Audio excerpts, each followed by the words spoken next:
out, can't catch this. If it looks too wild on the axis, highlight, right click, boom, redact this. Redact this.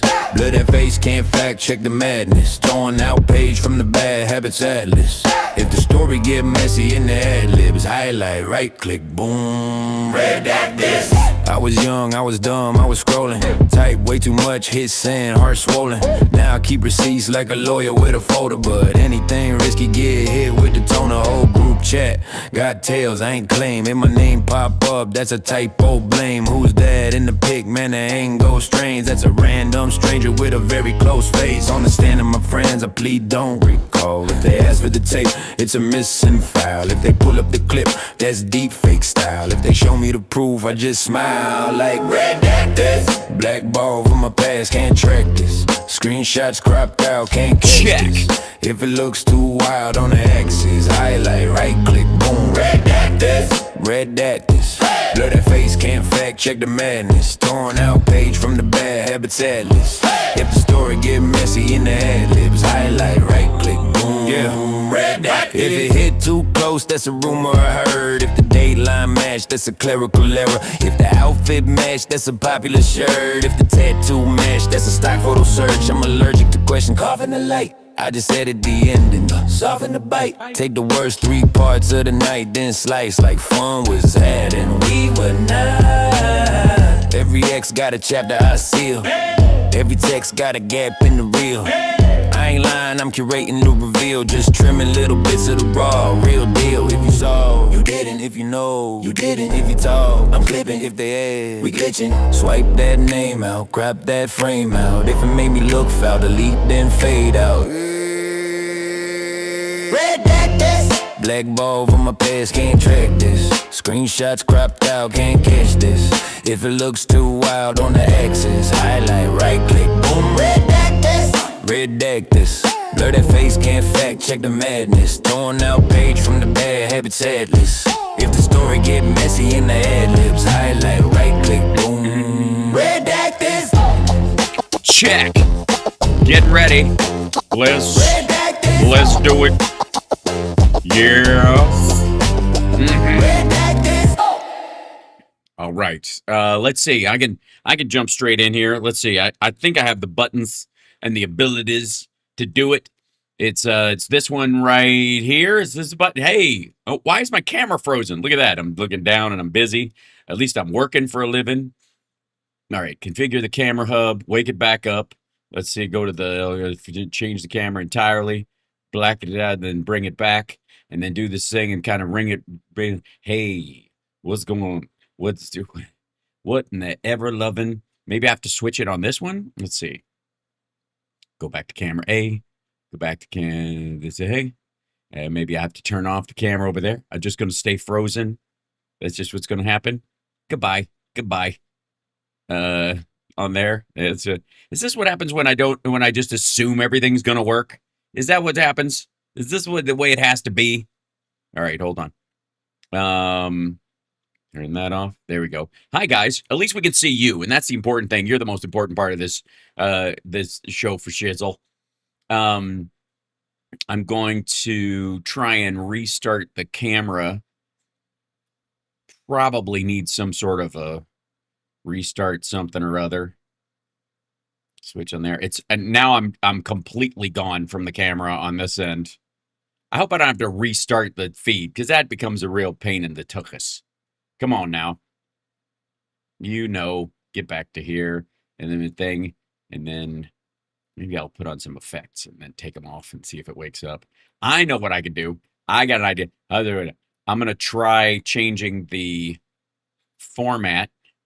Hey, there we go. And then I change the format back and see if that fixes stuff. That did it. I think that did it. Okay. I like when I outsmart the gremlins. I do. Hold on. Bink. There I am. Welcome to the show. Good looking. All right. And now why is my fan still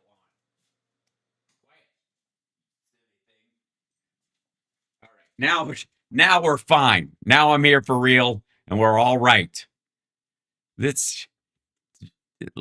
I feel like we have to start over. Yeah.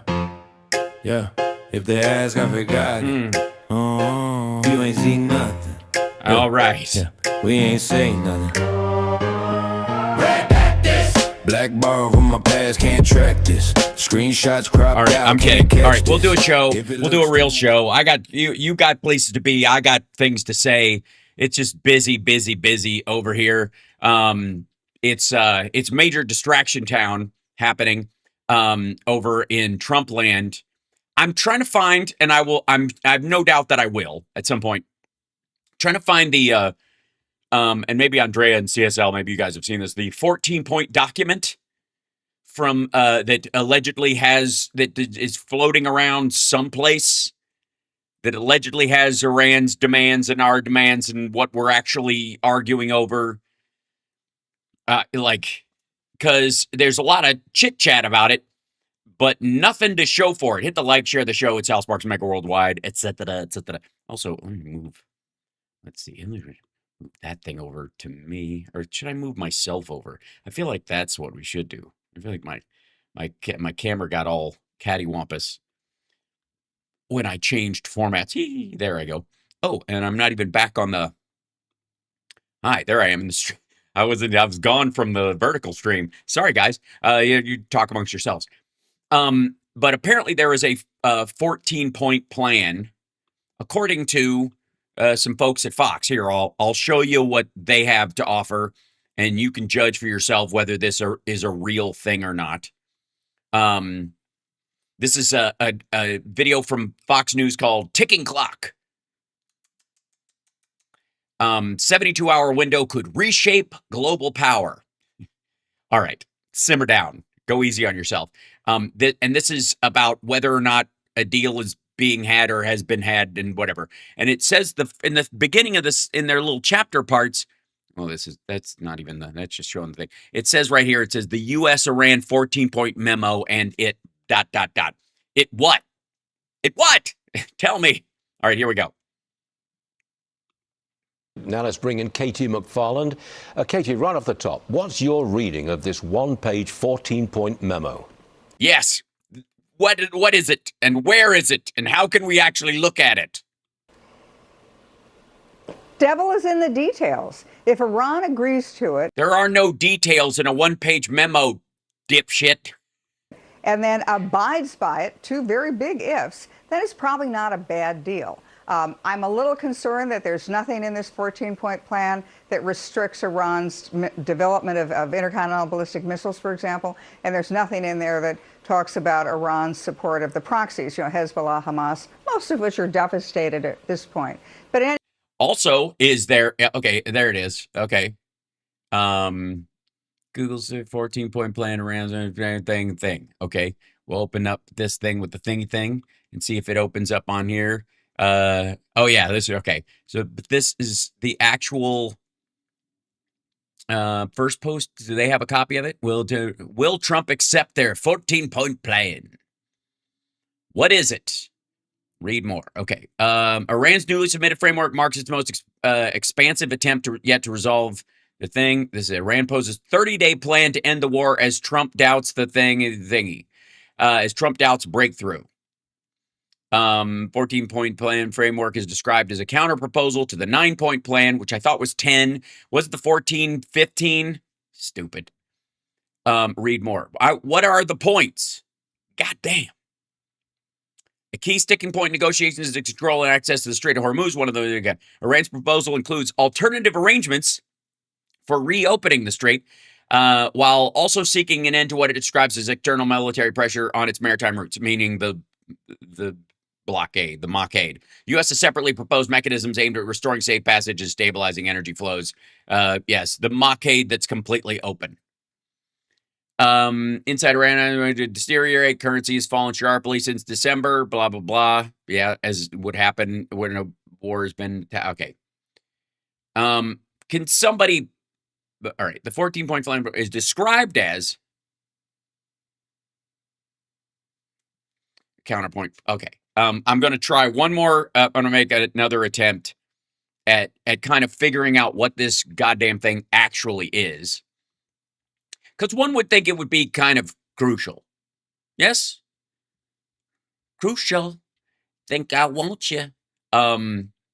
How did Trump respond? Trump has confirmed that he's been briefed on the general contours of the plan. It's a fucking page, dude. You don't have to be briefed on the general contours of a single page. But has expressed doubts about its acceptability. If they do something bad, there is a possibility it could happen.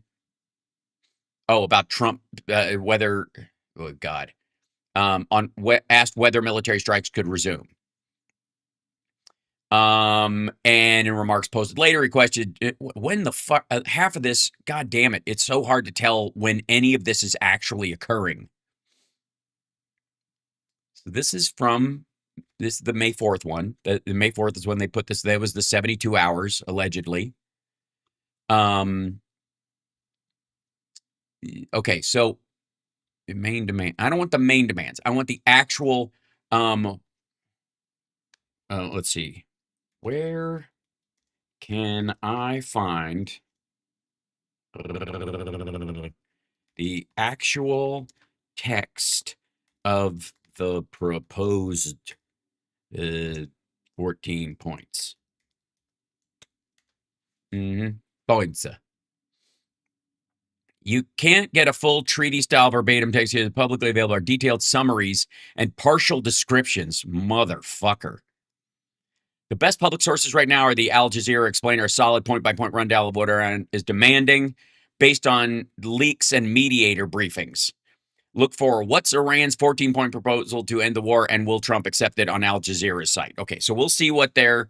I'll open that up separately as a page. All right. And then NPR submits a 14-point...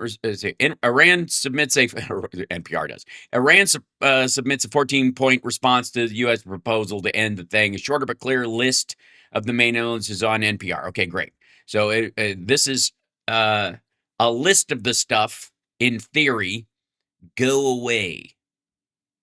Trump's like, they want to make a deal. They got to make a deal. They're going to make a deal. All right. No, that's not a thing either. Okay, let's see if any of this seems plausible to you guys. Does this seem like, welcome to Non-Starters? It's a new game show put out by the people who brought you that game show that all the maggots are great at playing. That's not how it works. All right, so here's the key points of the plan. It's one page and we can't get a goddamn... All right. But you know what? It's take my word for it, right? Is that the world we live in now? We're living in now. Iran has submitted a 14-point response to the U.S. proposal that has 9 points, apparently, to end the conflict that began, blah, blah, blah. Key points of the plan include a demand to resolve all issues and end the war within 30 days, instead of observing a 2-month ceasefire as the U.S. had proposed. Other demands listed by the Iranian outlets include guarantees against future military aggression, which, again, I guess if you keep your end of the deal, we won't. Is that the theory? And then Trump will go, they didn't keep their end of the deal, even though they did. Right? How we're supposed to trust Trump and his cronies and fucking keg breath to be on the honor system about whether they believe.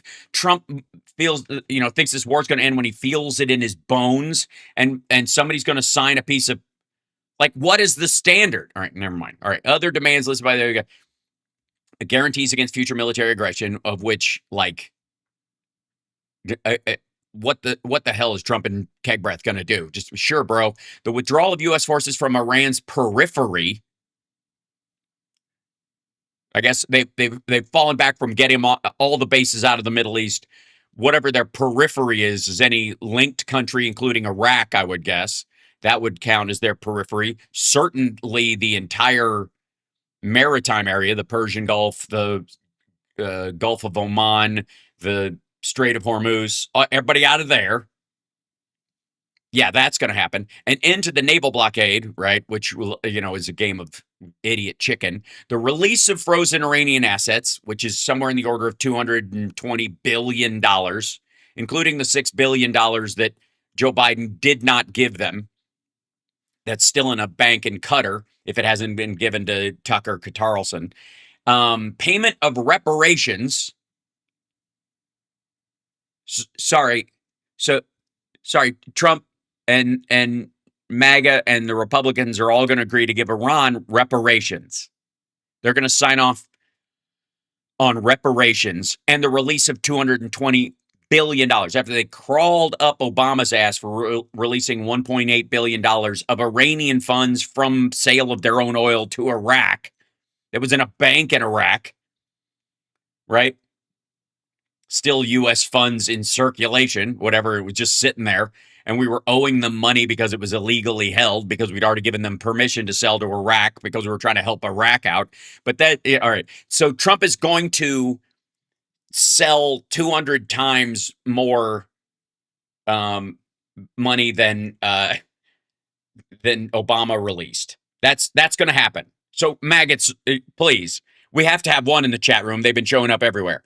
Maggots, you're cool with this. You're cool with releasing to Iran before they even start allowing Iranian inspections of their nuclear sites, IAEA, any of that shit. Before they allow that, before any of that starts, we're going to release $200+ billion to them. You're cool.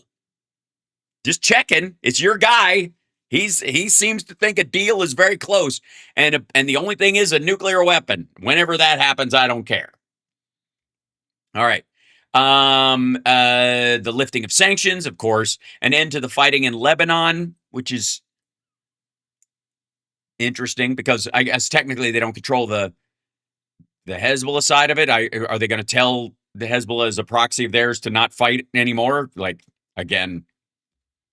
And by the way, you think Israel's going to help with this shit?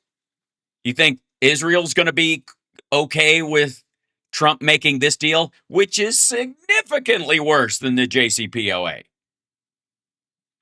So, and a new mechanism governing the Strait of Hormuz. Why is there anyone governing the Strait of Hormuz?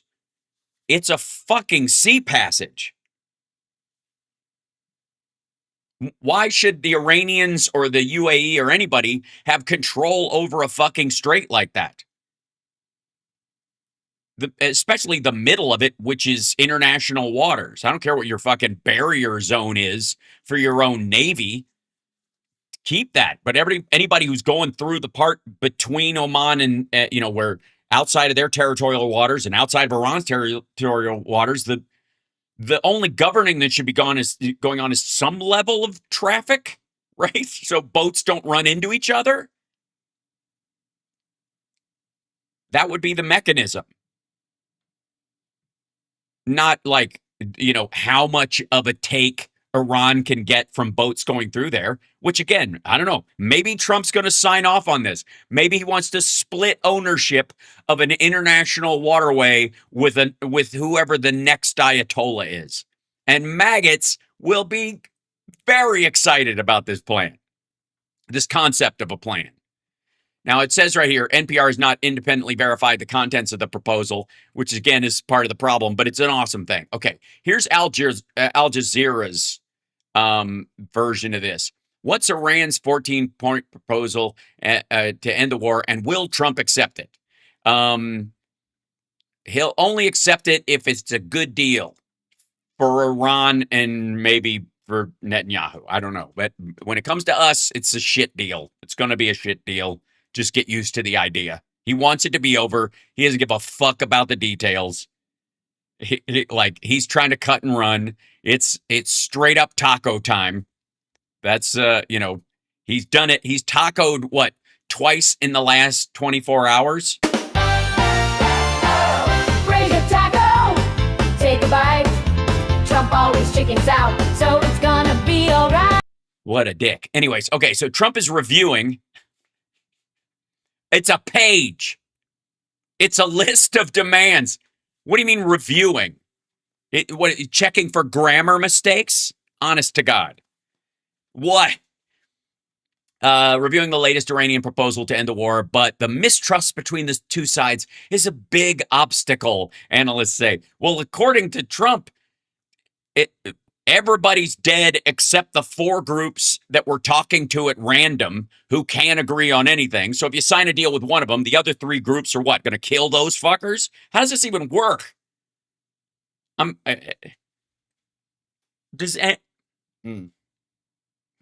It's like, it's so dumb. It's odd even breaking it down. Iran has offered a 14-point proposal, blah, blah, blah, and the war, which has exposed the limits of U.S. military dominance and shaken the global economy. This is Al Jazeera calling Trump a pussy, just so you know. Responding to the new proposal on Saturday, Trump said he is studying it, but is not sure he can make a deal with Iran a day after he voiced frustration with previous offer from Tehran through the mediator in Pakistan. This is the same deal that's ongoing right now. Late on Thursday, Tehran sent the proposal to Pakistan, which got the two sides to agree on the ceasefire. That was like, but weeks since the ceasefire began on April 8th, they've been unable to negotiate a peace deal. Tehran wants a permanent end to the war, while Trump has insisted that Iran first end the effective blockade of the Strait of Hormuz, through which a fifth of global oil and gas exports passed. The U.S. president made their nuclear capability a red line, except it isn't, because it's not even in this 14-point plan that anybody can see or has anybody mentioned. Iran's de facto blockade of the Strait came in response to U.S. and Israel launching attacks on February 28th. And again, the de facto blockade is like, it's like the sitting filibuster in the Senate. We're just going to assume they could blow shit up. So what's the new proposal? Here's what we know. All right. What's the 14-point plan? According to Iranian media reports, Tehran's new proposal came in response to a Washington-backed 9-point peace proposal. So we sent them 9. They sent back 14. All right. Which primarily sought a 2-month ceasefire. However, in its latest one, blah, blah, blah, says, okay, the new proposal calls for guarantees against future attacks. So far, so good, NPR. A withdrawal of U.S. forces from around Iran. Around Iran. That's, again, that doesn't sound like an end to the naval blockade and pull the battleships out of the Persian Gulf or the Gulf of Oman. That sounds like military bases in Iraq and other shit. But and again, what's the fucking review? What does that even mean? That detail would be kind of crucial, but apparently it's just like, get the fuck out. And that's, it's GTFOOH right now.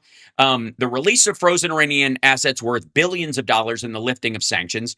That would be really popular with maggots, after all, wouldn't it? Same leadership controlling the country, right? The IRGC still running shit. And we're going to give them 220. Trump specifically is going to giving them $220 billion frozen assets and remove the sanctions at the same time. Do you think that'll stop maggots from saying Obama gave them pallets of cash? It won't even stop Trump from saying it. War reparations, again, not happening. Ending all hostilities, which is, that seems like a tall order from especially a drunk like Keg Breath, who's generally hostile. I mean, maybe Iran is offering that demand so that he'll stop being hostile to our own press, who are just doing their goddamn job, including in Lebanon, and a new mechanism for the Strait of Hormuz, which, again, is a quote that I don't even know what the hell that means. Iran, which was also attacked by the U.S. and Israel last June, wants a guarantee against future aggression. So do they mean like actual war, where we bomb them, or you can't even try to make them flinch at the lockers? What are you doing? All right. Israel has previously targeted Iranian nuclear scientists and run campaigns to sabotage its nuclear sites, which obviously they will not stop. So I don't know if Israel isn't part of this deal, and we don't force them to be a party to this deal, which I don't think Trump would do.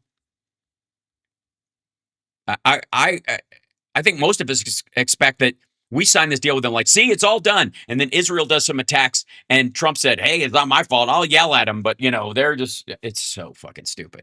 Tehran also wants its right to uranium enrichment guaranteed as a signatory of the non-proliferation of nuclear weapons. But Trump has made the nuclear issue a red line. Iran wants decades of sanctions, which have devastated its economy, to be lifted as part of any deal. Again, any proxy stuff that happens afterwards, Trump will have that hanging around his neck like an albatross, and he's got to know it. If Hezbollah, Hamas, or the Houthis just blow up anything. The idea is that money came from Iran and it was part of the money that wasn't sanctioned anymore. So stupid. The navigation through the strait and demands for war reparations are sticking points in the talks. You think? They want control over a strait they shouldn't have control over. Again, international waters. They want to be able to mine it, control it, and get everybody to pay them a fucking fine going through international waters. And demands for war reparations. Do you honestly think that Trump and Keg Breath are going to be all about look, we know we blew it up, but we're going to help you rebuild it. Also, I don't know how you do reparations on 170 dead school children. What's the going rate? I'm sure Trump has a figure in mind. Ugh. All right. According to a report by Iranian state broadcaster IRIB, after delivering the proposal, the foreign minister said, now the ball is in the United States court to choose the path of diplomacy or the continuation of a confrontational approach. Well, there's also a possibility of just chickening out and running away. Bravely went Sudani ran away. Paul Musgrave, an associate professor of the government at Georgetown University, said Iran has slightly softened its proposal. Because there are no details in it. Oh, thank you very much, CSL. It should automatically do it through the eCam thing, but I don't know why it isn't. It's very silly. I shouldn't trust it, but a lot of times I'm busy worrying about my camera not coming on. Grumble.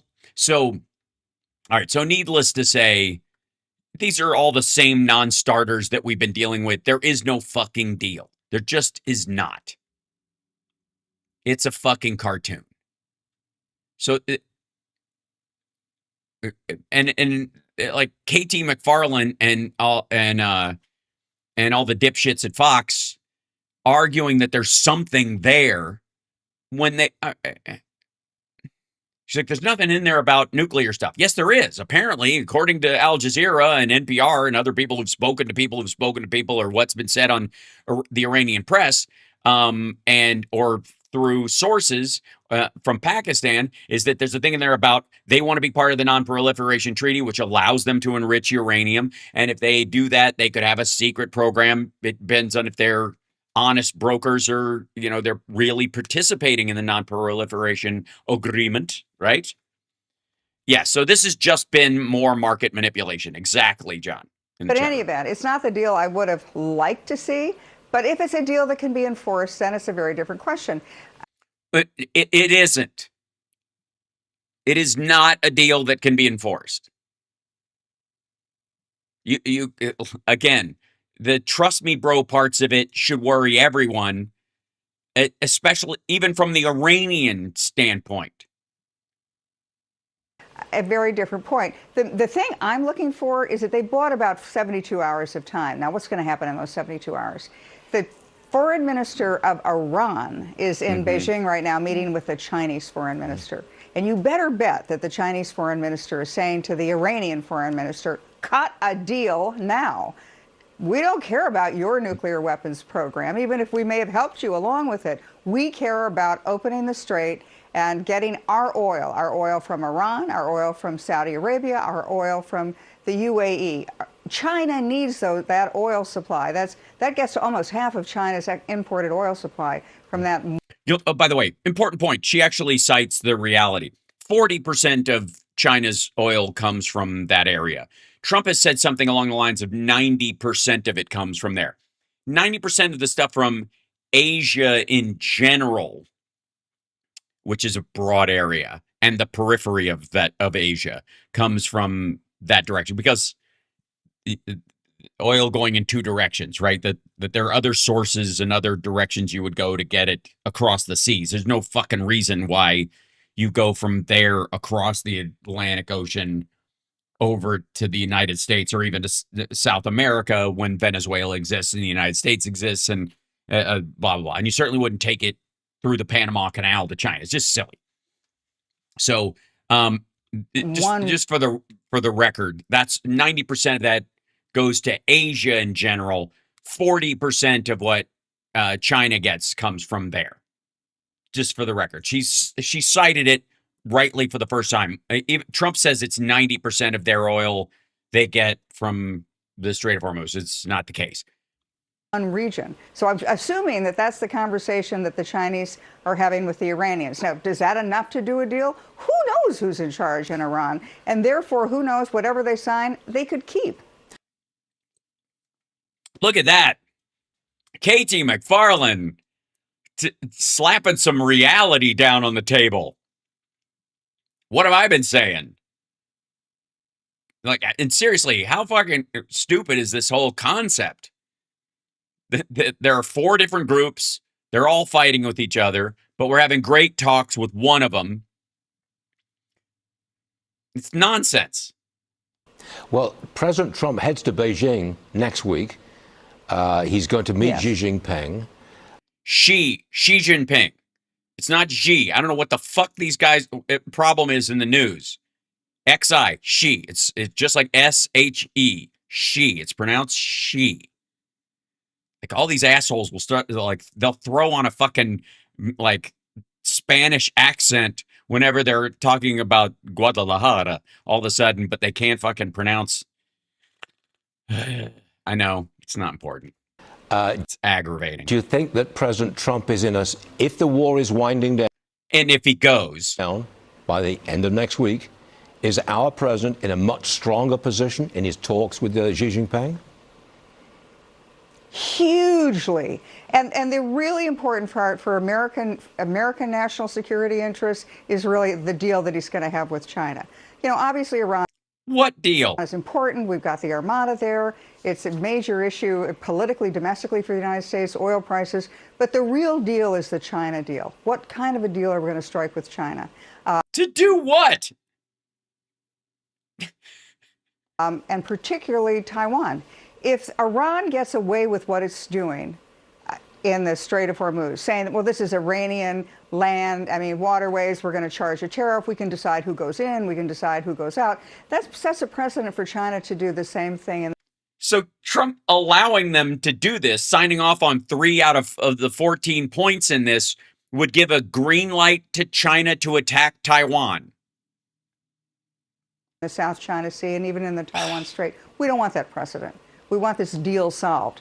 But when you look at the previous trade agreement that we had with China, there were 2 kind of sticking points. One, we realized, we need access to China's rare earth minerals and batteries. So let's do a deal with them over that. In addition, China wanted access to our markets. They didn't want these huge tariffs. So the first deal we cut several months ago said this will be reviewed in 1 year's time. I think it's a 1-year clock that gives us to find more rare earth minerals other than in China, and for China to consolidate what it feels is its economic position and trade and transit. Jesus Christ. We just found like the largest, the Salton Sea has a lithium deposit that would dwarf the battery output of the shit we get from China. And the rare earth minerals are not rare. They're in all earth. They just take a lot of sifting, and it's very toxic. And we would rather some country we don't give a shit about have people that they don't give a shit about sift through the earth and get fucking cancer doing it than to do it over here. That's what that's about. It's fucking toxic. And it tears up the ground. And they got a lot of ground they don't use. So that's why they have all the, quote, rare earth minerals. It's moronic. We've got sources right here. They just jump-started the fucking mine here outside of Las Vegas on the 15, headed towards Los Angeles, headed towards California. It's producing already. Position on the U.S. market, having access without these huge tariffs. Would you agree, let's wrap this up, that the world, things are looking a bit more positive for the world through President Trump's eyes at the moment? Yes, anybody who's completely full of shit sees magically has rose-colored glasses. You agree with that? 100%. We have all the cards. We have all the options. We have a military option against the Iranian military. We have a military option against Iranian industrial in their energy industry. We also have the diplomatic option, which we're controlling, and we have the economic option, which we're exercising extremely effectively. No, we don't. Also, by the way, the second one you'll notice was the idea that we could bomb their civilian infrastructure, which again is a war crime since we started this. One of the cards is the death tarot card, apparently. And what do you mean we have all the cards diplomatically? We sent them 9 points. They sent us 14 that contradict our 9 points. What are you talking about? And maybe things will look up for the president of the GOP in the midterms. We shall see. Yeah, we shall see, won't we? It's going to be great. It's going to be great. It's good. Everything's going to work out. We don't have to worry about all this bullshit. This is going to, there's a, on the other side of this. Come on. All right. Speaking of the elections, I guess there was too much excitement in Iowa, which almost no one has ever said in a sentence, I'm sure. And so they had to tamp it down somewhere. They're like, God damn, it's like Vegas over here. We got all the lights and the excitement and the noise and the talking and the music and the dancing and the pizza. It's just wild. It's wild stuff here in Iowa. Can we do anything to just suck the air out of the room and go back to our normal state of boring everyone to tears? Well, lucky them, they had a visit from J.P. Mandel. Just dumb Vance. Of course, the king of the couch humpers. You know it's true. Come on. Come on.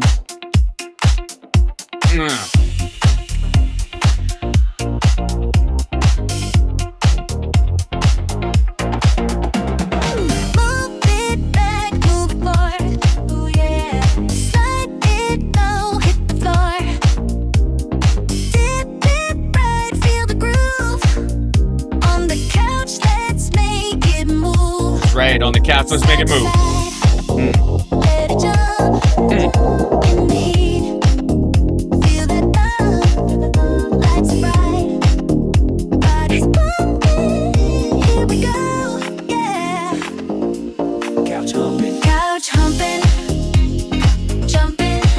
Yes. Oh, it's so much fun. It's such a party. In Iowa right now, they just bring out a couch and just let the man be himself. And I'm not here to yuck anybody's yum. As long as the couch is an antique, which would make it at least 21 years old, and they found some way to let it consent or promise to sponge it off later, I think we're okay. Also, really digging the new Hitler do that he's growing out. I think this will be perfect for the midterms. I don't know if he'll go with it, in the presidency or whatever, but, in 2028. But, hey, he's going to, he's going to be the guy. And look at this magic. He's the perfect man. There's zero flaws. Super exciting. Maggots love this guy. They don't think he's a puppet of Peter Thiel at all. But this is Vance. Not a normal election. All right, Vice President J.D. Vance laying the groundwork for a potential 2028 presidential run, visiting Iowa to help campaign for GOP Congressman Zach. Because Trump can't be bothered. None.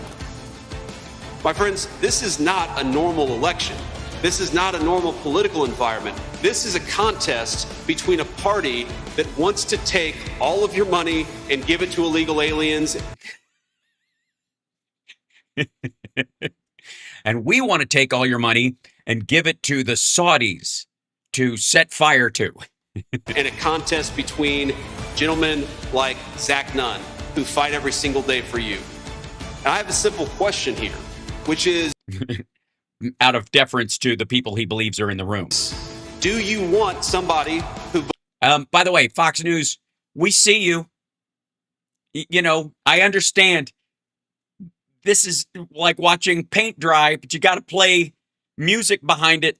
Listen to the music behind it. It sounds like a fucking Fast and Furious trailer. I have a simple question here, which is I have a simple question too. Why don't you just let the man talk without playing music behind him so people can hear what like how fucking boring he actually is? Do you want somebody who votes to give your money to illegal aliens? No. You deserve a No! Oh, I don't mind. tax cut, and that's exactly what we delivered with Congressman Dunn. Nunn is up for re-election this year in what will... Yes, he's got the riz too. That's the kind of guy. He's like a pastor at a mega church who says you can't go into my basement without a warrant. likely prove to be a crucial House seat as Republicans are set to bring a razor-thin majority into the midterms come November. Yeah, they already have a razor-thin majority going into the midterm. And from Iowa to Indiana, the power of President Trump's endorsement on full display in primary races last night. Trump endorsed challengers win primaries. Well, that's we'll see if the public at large likes that. I don't doubt that the primary voters are Trump suck-ups. 5 incumbent state senators who opposed the president's redistricting plan for the state all lost their races to State senators? Really? Really? This is your fucking flex? Look, I understand. State senators are important. They do important work. There's a lot of stuff here, but for fuck's sake, man, you're primarying 5 of your own fucking people in the state house in Indiana, and that's you like patting yourself on the back. And this isn't a state where it's like fire red. It just isn't. And if you try to replace people that were like playing footsie with the other side because that's what the voters are like with red flamers, they're going to get trounced. the challengers backed by President Trump. Joining me now to react to these results, independent journalist Avita Duffy Alfonso. Indiana primary shakeup, 5 GOP incumbents lose to Trump-backed challengers. This is exactly the kind of bullshit I'm warning Democrats about, and they're beating their goddamn chest about it. Again, DNC, one fucking job. Red district's purple, purple district's blue. If you can go from red to blue, you get extra points. Nobody gets points for turning something bluer. It's a waste of fucking money. It's a waste of fucking time. If you again, fall in love and fall in line, but the idea that you're going to want to like unseat people for lack of loyalty to leadership is, I don't even know how maggots justify that. Ugh. Avita, these Republicans who shot down President Trump's redistricting efforts got annihilated. One margin of victory, Avita, was 51%, another 30%. What does that tell you? Tells you it's like 112 people that actually vote in these primaries. And most of the maggots have taken their voting book and gone home. Well, it's amazing to see because right now, I think if you're anywhere on the internet, you're observing people saying that President Trump is cratering with his base, that he doesn't have as much support. They're black pilling on MAGA. And as it would turn out, oh no, not the black pilling. The Trump base is actually very strong. How is this live? Yes, this is live, Gavin. It's unfortunately, this is live. What happened last night is Trump primaried those senators. It wasn't necessarily those candidates. It's President Trump himself who said, I'm going to go after you if you are not a Brilliant. If you're not a lockstep with our plan to redistrict these states because we can't win on the merits. A winner, if you're not somebody who actually cares about the GOP and the future of our country, you do not have a right to that seat. And I think it also says something. Incumbent Indiana Republicans who lost their races. They seem lovely. Yes, don't cry for me, Indiana. A little deeper about the GOP in general. You have President Trump, yes, but also as a party, we're fundamentally changed. The young people that I know who work for organizations like Turning Point Action that are on the ground fighting the grassroots ground game are Yeah, that would be the subset of a subset of a subset of people living in a bubble. young. President Trump has formed them in their political life. And like I said, the party is not the same, and it never is going to be. The post-Trump era is never going to go back to the pre-Trump era. It is always going to be different. Right, which means that because of that, the Groypers and the Tucker followers and the Megyn Kelly followers and that crowd are going to bug out, and there aren't enough youth voters to fill in that gap. To your point, Also formed them? Gross. It's just gross. it's not just Indiana. In 65 state house The nice thing is that all the people she's talking about are so young, they don't even remember what Epstein was about. primaries, 95% of Trump-endorsed candidates won. In 69 congressional primaries, nearly 96 of the Trump-endorsed candidates won, 96%. And in 4 state Senate primaries, all 4 Trump-endorsed candidates. Real quick, what was turnout like? Were the same number of people showing up? It seems like one of those things where they're running basically unopposed in a lot of these districts you're talking about, and in the 5% and 5.7%, that gap is actually a broader nationwide in places which should be meaningful. You know, the areas where there is crossover, there are purple districts. Candidates won. Now it's clear. I beware of anybody who gives you a percentage without the base number, right? Because 1 last year, 2 this year is 100% improvement, or 100% of a doubling of the problem. Here you need the president to win Depending your on what that 1 or 2 primary. is. But will all of this hold for the general as well, Evita? I think that Americans, and especially young Americans, are understanding the stakes that we have right now. What did we witness under Joe Biden? An attack on traditional Catholics, an attack on traditional Catholics. He is a traditional Catholic, you dipshit. pro-lifers. He went to church every Sunday. He visited his son's grave at the church. Trump can't read Bible verses without hissing like somebody's pouring fucking holy water in his lap. You had COVID and BLM. Democrat policies failed. Sorry, COVID and BLM, all that shit started under Trump. I got to tell you, like especially COVID, there was a pandemic response team under Obama. Trump told them to fuck off. And then, by the way, when he got really behind the 8 ball on it, he cribbed from their book. But all the like lockdowns, 14 days to stop the spread, the money that went straight to the pharmaceutical companies, bought the vaccines ahead of time. He was, if you'll recall, you know what Trump's plan was, little lady. You know what Trump's plan was? He was going to have military trucks in the parking lots of Walmarts giving people the jab. That was his plan. What the fuck are you talking about? Democrat policies make Americans less safe. So I think a lot of people are able to look back at what the Biden era had to offer and say, you know what, we want no part of that. And it's we want more of what's happening right now. Clear that we are not, short-term memoried. People remember, and that's going to have a big impact on the next. Well, you're going to have to forget the last year, I guess, Actually, no, you're not. You guys will blame Biden for shit Trump did specifically. Election. And it's clear if you are the RNC, you want Susie Wiles doing what she did, getting President Trump out there between now and November, Not so much, and don't count on it. making sure that he gets the turnout, getting people off their couches in a non-Trump election. When you're showing clips of J.D. Vance, don't bring up couches. It's just a bad idea. Couch humping, jumping, feel the beat, take it higher, can't retreat. Slap it up, put it down. Feel the rhythm, Look out. They don't call it a love seat for nothing.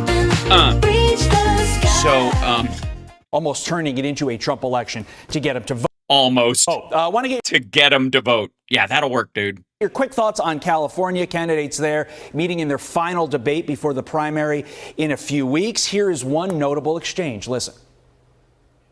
What is one word you would use to describe Governor Newsom's performance as governor? Performative. Bold. Progressive. Failed. Steve. Failure. You can't take my word. All right. Game changing. Incomplete. I mean, kind of tells you everything you need to know about the candidates and where they stand in this election, right? Isn't that what a debate is for? CSL. This is Sean Duffy and Rachel. Yeah, I mean, listen, I would hate to be a Democrat up on that stage last night because the reality is that Why? Because the wind is at their back and one of them is more than likely, probably Tom Steyer, is going to be the governor. California has the highest unemployment rate, the highest poverty rate. I mean, this is a completely failed state. The only people that are coming there are illegal aliens. Americans are Hold on one second.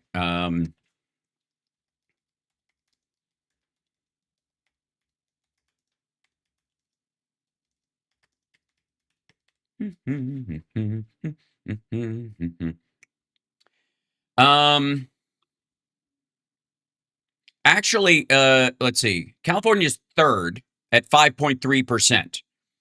DC is the highest, followed by Delaware. And then Nevada's tied with California. leaving California en masse. I have a few more words for Gavin Newsom, right? I mean, this is a guy who's slimy, who's corrupt. He's a cheater. I mean, this is a completely failed governor and a failed state that's been under Democrat rule for 16 years, as Steve Hilton said last night, and they deserve better. And Democrats are only offering the same old. Yeah, it shocks me. Yeah, the same old renewable energy, good social structure, and a roaring economy that is the sixth highest in the world. By the way, the last Republican was, I think, Schwarzenegger. Two Democrats that actually called him out in that one-word answer there are the ones that are polling the worst. It seems like California Democrats want more of the same. We'll see if the Republicans make them pay. Evita Duffy. Nope. Alfonso, great to see you as always. Thank you. Be sure to like and subscribe. Yeah, nobody's going to, Bill. Yes, sorry, Bill. Just best to just move on, buddy. Just drop it. It is a little sad that the big networks have to farm like the rest of us. By the way, hit the like, share the show, subscribe. You don't have to hit the notification bell. I don't think it works for my show anyways because I use too many big boy words. Now, there's a bit of a thirst trap going on the Megyn Kelly show. Apparently, she and some of her other female guests have, maybe it's because he's recently grown a beard or that they've developed their own high school fetish or something. But apparently, he's a phenomenon. This is Megyn Kelly, the Nick Fuentes phenomenon. Understanding the Nick Fuentes phenomenon. Why he's so offensive but popular with Red Scare. And Red Scare is, I guess, these two ladies. We were laughing that since I last saw you, you technically got canceled because you committed the same sin as Tucker Carlson. Yeah. And he's coming on tomorrow. So, sorry, you were sexually assaulted by a demon, and well, you told that your wife that you were sexually assaulted by a demon, when in reality you have scratches on your body from having sex with a trucker in a truck stop. Is there an epidemic of this? Tomorrow, I've got all the canceled people because of Nick Fuentes on the show this week, because you had the temerity to interview him. Thursday, Tucker's coming out. Yeah. So, and people were very, very angry because you're not allowed to like him because he's got this very he's unlikable, racist strain when it comes to. You're not allowed to like him because he has this very racist strain. Yeah, it's not that you're not allowed. It's just fucked up if you do. Right? you're allowed to like somebody like that. But if people find out you do, they're allowed to go, oh, I see. You're racist as well. What are you talking about? To blacks and Jews and women and so on, racist, bigot. Yeah, and so on. Whatever you want to call it. But he's got both, actually. That would qualify as both. Yeah. This other strain that is interesting. It is so interesting. It's interesting, you know? And so, but you're not allowed to say that. You can't even acknowledge it. And you definitely can't interview it. Dasha didn't. Why? What? First of all, asshole, why can't you find somebody else who believes that point with you and doesn't believe all the racist shit and talk to them? If you can find somebody that's as popular with the right as he is. Didn't anybody tell you that? Well, I saw Tucker say that he regrets it. And I actually also regret Tucker interviewing him because we had Fuentes on a month before and no one cared. I wasn't in trouble at all. And then when Tucker had him on, and I'm just kidding, but but that's when the cascade of like denouncing started. Yeah. And like we almost dodged it. Like we had the conversation that Tucker had with him. We were able to get all the positive and none of the negative. And then Tucker has to interview him. And then somebody went back and dug up your. Well, one person was especially upset. That person was me. No.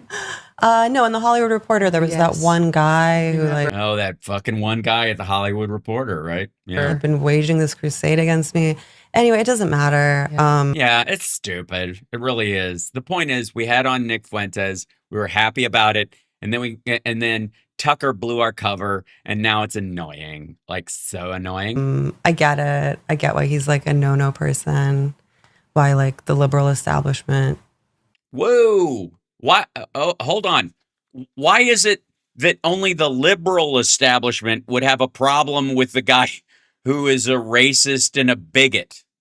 And again, why do you guys have such a hard fucking time finding people that on that one area that Megan finds interesting? Why can't you find somebody who's popular with the right, who believes those things, who isn't also a racist and a bigot? It's fucking impossible, apparently.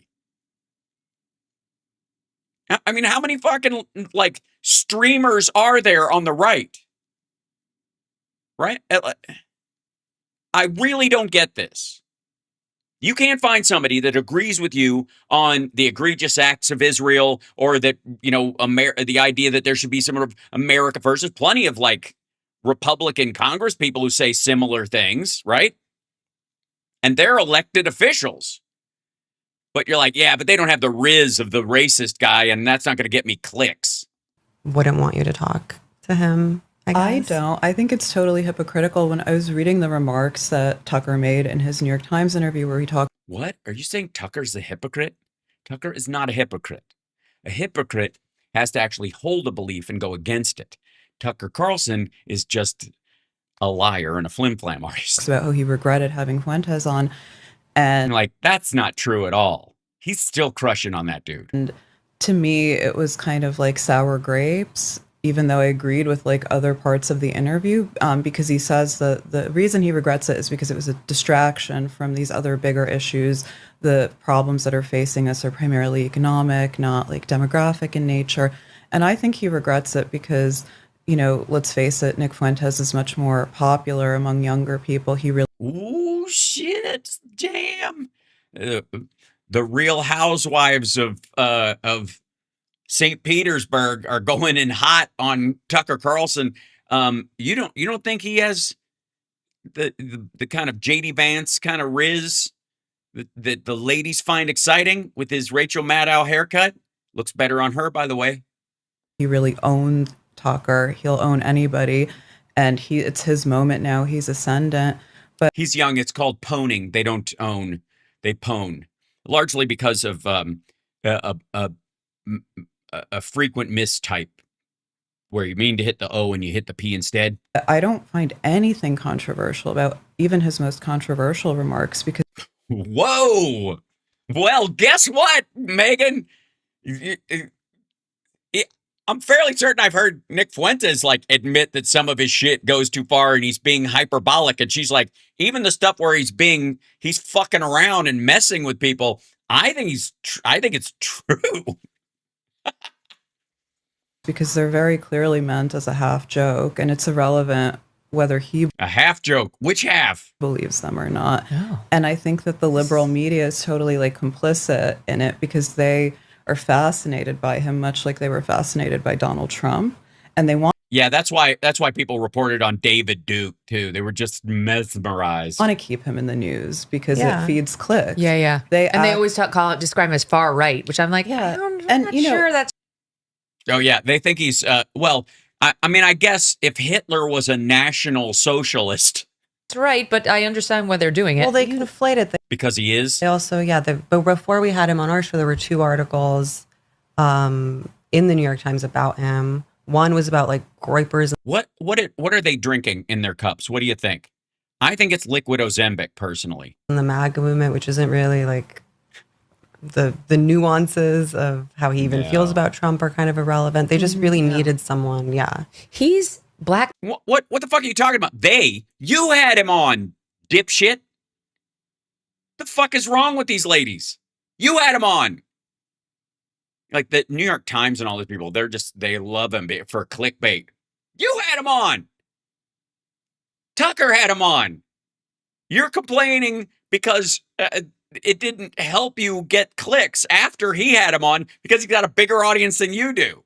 Black pilled. He's not red and he's not blue. No, my issue with him, and the reason that I was had concerns about having him on our show was that I felt that he was kind of. Okay, what is this angle? What are you doing? What are you doing? An impediment to the health and future of the MAGA movement, and was brought himself in. I don't think he's even like controlled or owned by anyone. I think it is organic momentum, contrary to what his haters say. But he's a talented broadcaster, and I liked him personally. But my concern was always that he brought himself into like kind of subvert or take the piss out of that. Sorry. So the idea is that he was brought in by himself to take the piss out of MAGA because he's trolling for his true beliefs. Am I getting that right? It's a little scratchy. I liked him personally, but my concern was always that he brought himself into like kind of subvert or take the piss out of that movement, which ended up kind of doing it to themselves a little bit. The MAGA movement? Yeah, but it's like the same thing, it's the same.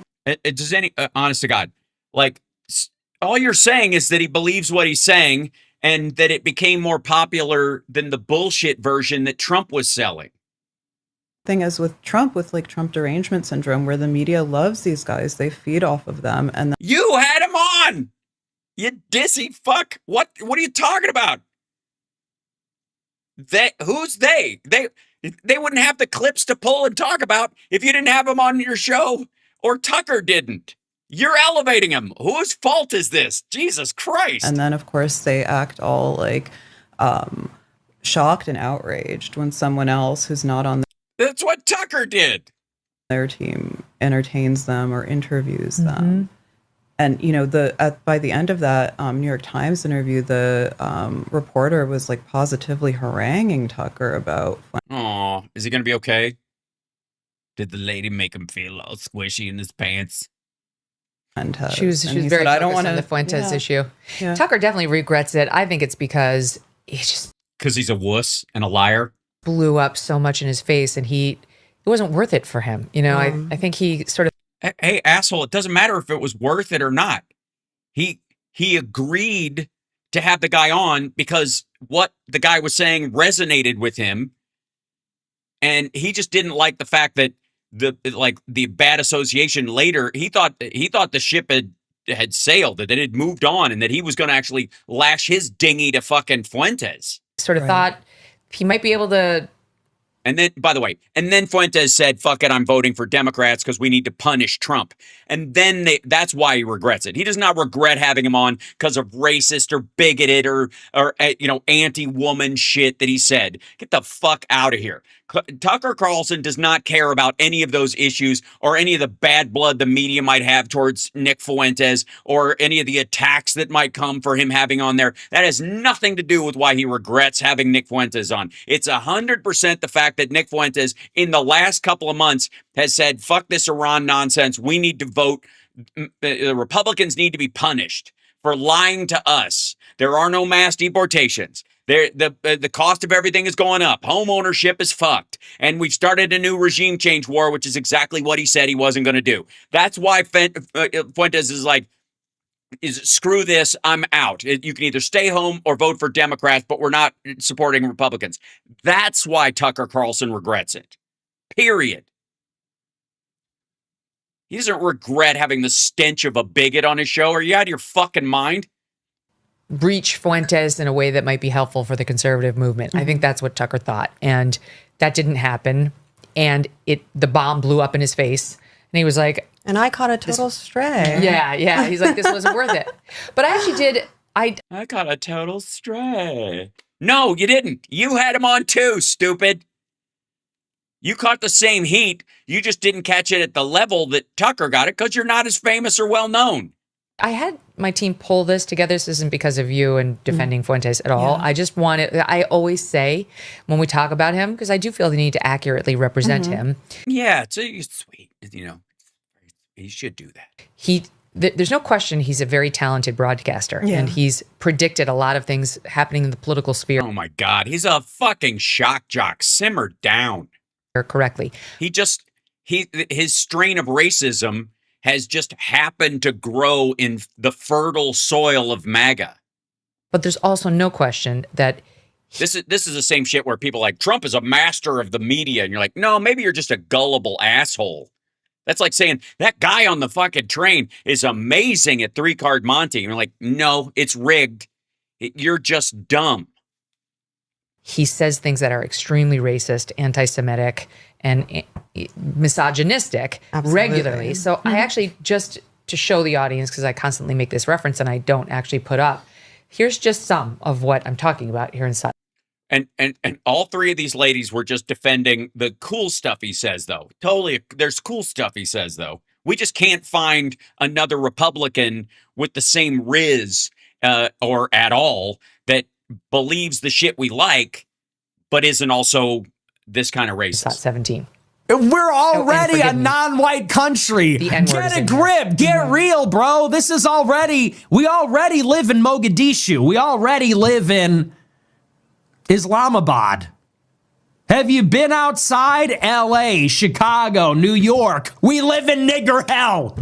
And whoa. See, and the point she's trying to make is sure, that's troubling, but everything else he says is fine. That's just it's what it is. Because everybody tells me you can't keep. By the way, tell me you never go outside without telling me you never go outside. Even in Chicago, by the way. Saying the N-word on the show. They're like, you gotta stop saying, N-word. By the way, this is what they mean by talented broadcaster. For the record, this is what they mean by talented broadcaster. As a matter of fact, fuck this dude. I don't need her to platform the N-word on my fucking show just to give a break to this. Married to a Jeet who named his son Vivek. That's a reference to JD and Usha there at the end. Yeah, it is shocking. Shocking, yeah. It's shocking. We're all very shocked. We're so shocked. That's why I had my editor put that together in that order, and I watched it several times, and I don't hate watch it at all. I just get in the bath and with a red wine and bubbles and use the fucking good Lord. Yeah. Are you being facetious? I genuinely do find that shocking. No, it's extreme, certainly, but it's extreme. Yes, it's extremely racist. It's extremely bigoted. It's extremely sexist. Fuck you, lady. In the for people who watch his show, it's all in the context of a stream, and Right. Yes. The average viewer of his show is racist. What's your point? Explain it to me, because that's not a save. I can't see a world in which any of that is not offensive. Like I mean, it's meant to be offensive. Yeah. He's yeah. No, it isn't. No, it is not. He's not just saying it to get a rise out of people. You fucking morons. He's saying it because he believes it. He'd say it more if he thought it wouldn't, like, do damage. That's what that section about saying the N-word on his show was about. He'd do it more often, motherfucker. See, I mean, but I think he's also like revolting against. Yes, you could just stop at revolting. The environment. Politically correct, where you can't. Okay, you can say any word you want in this country, and the government will not stop you. You're allowed. You just don't, no one owes you their microphone, though. You don't get to borrow a network television show to say it. Megan will certainly give it to you. If you want the N-word amplified, Meg is your gal. It's not that you can't say something, it's that you shouldn't. Environment of like decorum and politesse and like these arbitrary like moral pieties that. Okay, pieties. Also, they're not arbitrary. They're based on the real experience of other human beings that are part of the American experience. Good God. Were put in place by the Democrats, the liberals. And yet in his like enclosed space of his show with his audience, he's obviously. That Megan makes supercuts of and plays on her show. Obviously. And that you have on your show so that people might check out his show the same way Tucker did. Totally offensive and no holds barred. But kind of the most offensive thing about him is that once his reputation started to get rehabilitated, he started walking back a lot of these remarks. Did he? Yeah, like now her problem is that he's got the same beliefs, but he's using fewer of the trigger words. He's pulling a David Duke. That's exactly it. The kinder, gentler Ku Klux Klan. He likes to go. Or is it coup? Or why do I even give a shit? Fuck him. On a stream or wherever and claiming that he's not racist or he has no hate in his heart. Did he used to say I'm racist? Well, I mean, I believe him because we've all said crazy, outrageous things on our show. I gotta say, I've said some wild shit on here, but it never even moves into that category. Who the fuck trips and falls, bangs their knee on the fucking coffee table and yells a racial epithet? Who hasn't? What are you talking about?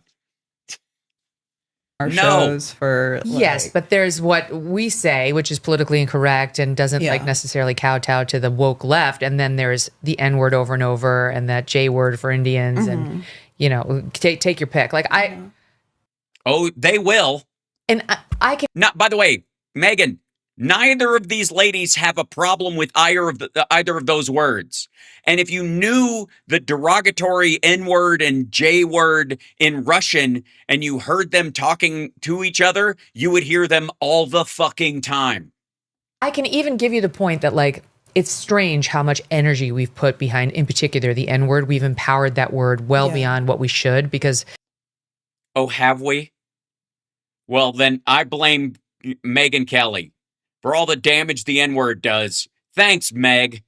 It's just we've given it too much power to hurt Black Americans. You know what I mean? It's like... We have? What do you mean? Why hold on. Do they need your fucking permission to be hurt by it? I wish we would disempower that word. Here's a good way. Don't use it. Don't play clips that use it on your show. But we haven't. And so who's we, bitch? This is fucked up. Why are we all dragged down into your goddamn circle of hell? Hear like that, like a white man cannot be the one to disempower that word. That has to be done. If it all. Oh God, it's not our. Look, we shouldn't have done it, but it's up to them to clean it up. Oh my fucking God. All I by know. I CSL. I can't find where I put the drop. I had that one, and I moved it someplace. I think I put it in a new spot, and I was like, where the hell did that one go? I thought it was one of the ones that I had like in my little thing had made it like added a color to it so I'd be able to find it later, and I just, God damn it, shut up, Meg. By Black Americans, and it's just like, why do it? Why be that provocative? Because he's also saying he's not being provocative. He's being intentionally derogatory because he believes it. Stupid. It's like, I mean, this is the same thing. Like, why put a pink triangle on gay people as you're heading them to the ovens? What difference does it make if they're all going to get burned up? Oh, you just want to know why when they go in. Ugh. You know, he's talking about blacks in the inner city in a way that groups them all. And, you know, he's got racial stereotypes. He's got female stereotypes. I mean, all the things that would lead any rational person to think you are racist. You're yes. Jesus Christ. Of course. Oh, here it is. Okay, hold on.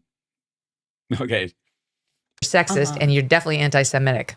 He's a racist guy. He's offensive. Yeah. Yeah, I don't think I wouldn't argue with that. Yeah. Oh, no. Offensive puts the onus on other people. Racist is enough. You don't have to assign a reaction to someone else to make a point about someone else's behavior. You don't. Whether or not to be offended by some dipshit and what they say is up to the receiver of the insult. I don't have a responsibility to. Yeah, there we go. I'm gonna open this guy up and see if I can find it. Here we go. Get in here, you silly thing. Thanks for sending that, CSL. Oh, I have so many files. Where is it? Download. I think it went to the download folder. Yeah, there we go. All right, I'll put it. Where should I put it? I put it with the TV clips, and I'll put it in the. No, that's in the corner. Yeah, put it in this one because that's where I got it. All right. Now we'll have it on the regular. Mm-hmm. Shut up, Meg. There we go. All right, now I can I'll give it a standout color so I can always find it. Okay, excellent. Oh, and it's hilarious. Just as soon as I put it there, I see where the old one was. Of course. Shut up, Meg. All right. At least we have it now. Yeah. So that's so interesting to me. But you just don't care. Like you still just want to talk to him. I mean, at the time he was going on a whole podcast circuit. Yeah, he was available. And Koberger wasn't, and we were all set to interview D4VD, the David guy or whatever, and then he got busy with something, I don't know what it was, and you're like, okay, who's really on the circuit right now? Yeah, and it seems I felt that the Overton window had shifted in terms of like he didn't say you were wrong. Say things like that on our show. Yeah, he didn't say things like that on Tucker. Yes, well, the things he says in the confines of his stream, it's his stream. I think this guy. Right, but the whole purpose is to go out in those things and go, hey, he's not half bad. And then you bring people over to your audience and then you indoctrinate them with the bullshit that you're saying there. That's the whole point, stupid. It's not shocking that these dipshits don't know when they're being used. I was probably I don't endorse it. He was so debanked and deplatformed that he felt comfortable doing that because he probably felt there was no way back. And yeah, and if you give a guy nothing to lose, like, of course he's going to say and do terrible things, and we have to help him. Man, this is fucking pitiful. Now that he's Ben Shapiro throttled him in the crib. Yeah. Yes, Ben Shapiro did throttle him in the crib. Whoa! Nothing like a good old Jewish blood libel just to throw in there. Sorry. Ben Shapiro throttled Nick Fuentes in the crib. Because what? He rightly spotted him as a Jew hater? What are you talking about? Crip, that's true.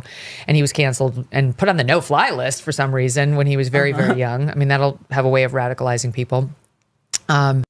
During Trump 1. But I had my team pull this yesterday. I don't know if you guys, I didn't even tell you I might use it today, but. Oh, fuck. What did you just pull the Joe Rogan N-word thing as well? Are you just getting off on playing it? Mike Wallace of 60 Minutes interviewed the Grand Wizard of the KKK in his hat. Right, because there's no question that the dude is gentrifying himself at all. And by the way, it was not a friendly talk like Tucker and Fuentes or Tucker and these two ladies. In his little outfit with his pointy hat. So it actually is a time-honored tradition amongst those who do interviews for a living to talk to the most controversial people in the world. Yeah, but Mike Wallace was doing this as specifically that this guy wasn't just controversial, he was vile. And he was, Wallace was confronting him about this. They were like, I don't know, he seems cute. I don't know, whatever. Like, it's fine. Why wouldn't you? The difference is Mike Wallace grilled him, Yeah, there is that. Oh, and held exactly him. I mean, and made him wear his fucking racist outfit, shithead. You can come on and I'll interview you, but you got to wear all this horse shit you wear at your little, cross burning bullshit. You don't get to come in here in a fucking suit and act normal and not answer my questions. You're going to wear your silly outfit for your silly organization. I mean, we pushed back. We talked about, I said I don't think the Jewry is as cohesive. Obviously there's left-wing Jews and right-wing Jews and they have different interests, and we pushed back on him, but we don't take this hysterical tone. Look, there it is. There it is. And the SPLC financed that. Yeah, exactly. No, they didn't. Exactly. The SPLC paid for that hat. And everybody from Noam Chomsky this predates that organization. I'm fairly certain. I mean, the SPLC's been around for a long time, but to Glenn Greenwald, all these Glenn had him on. It used to be the norm. Yeah, Glenn had him on. Yeah. Glenn hates this fucking country, dummy. He runs his show out of a gated community in fucking Brazil in a hilltop community above the poor. Fuck that dude. The liberal Jewish pundits and journalists defended freedom of speech and said, you can talk to anyone. That was always the idea. Right. But people will notice if you're talking to them and trying to get to what they really believe and show people what they're really up to or what they really believe, or just helping to rehab their image, like fucking Steve Bannon and Jeffrey Epstein. So now you have, I think, Tucker called it childish and morally repulsive. And it is, because you have this double standard, this hypocritical thing in place where you can't talk to these people under any circumstances. But oh yeah, you can. You just don't get to rehab them and act like, oh, it's nothing. It's not, what's the big deal? Yet the liberal media wants to talk about them incessantly. Yeah. But wait, or you can talk to them, but only if you have this talk to them. Scolding, hysterical. Yes. tone. Well, that's why I don't want to interview him, because I have no interest in doing the playing him that what you ladies did soundbite. Yeah. And having him explain all oh my God. Then tell them they were wrong for doing it. Shut up, Meg. My fucking God. I have no appetite for it whatsoever, and I don't think I could do an interview with him without raising all the stuff he says. It's did you see Piers Morgan? Yes, and I thought it was pointless. I love Piers, but I thought it was pointless. All of Piers Morgan's shows are pointless. They're actually designed to be pointless noise. You want to talk about something that is 100% clickbait? It's Piers Morgan's show. It made Pierce don't have him so on. out of touch. Owned, yeah. Well, it's then if all these things are deal breakers for you, as they are for me, then don't interview him. Then don't Yeah. Why would you do it? But they did. Platform him, don't promote him. Everybody feels differently about it. But I have to be honest, I care about sexism if it's in the extreme. I interview a lot of people who come on this show who are sexist. I have to be. You brought on, what is it, Mark Halperin or whatever, the guy who got kicked off of Fox for sexually harassing women. You left Fox because Ailes sexually harassed you, and Trump was his buddy. Trump did it to other women. You didn't give a fuck about them. To be honest, I'm not going to name them, but who I know have views of, the modern American woman that I do not share at all. It doesn't. But I'm just not going to bring it up. Doesn't bother. Like, I don't care, and I don't feel the need to bring it up every time they're on and make those the stakes of the discussion. I don't know. Or ever. I find them kind of interesting. Here's the thing. Why wouldn't you bring it up? But then when I think about, like, would a black journalist ever want Nick Fuentes gaining purchase in the mainstream, or a black listener or viewer want that guy getting purchase in the mainstream? You think, it's an excellent analogy. Would a black journalist of any sort bring on Nick Fuentes and then just avoid all the parts that you disagree with? Don't bring up race while he's there, because I'm really trying to help him, lift up the other shit that I also share with him. I'm just going to leave out the part that he thinks I'm subhuman, right? Good God. Dream when he's saying that word over and over. Like, he doesn't demonize all blacks. Oh dear. What I understand on his show. Kanye, Yeah. I think he's a friend of the blacks. That sentence alone will bring this clip to a close. Let's hear that one more time, and you can see why. Like, I don't even know why we're even rememotely. From what I understand on what the one who's not wearing any pants, what she says. Kanye, I think he's a friend of the blacks. I think he's a friend of the blacks.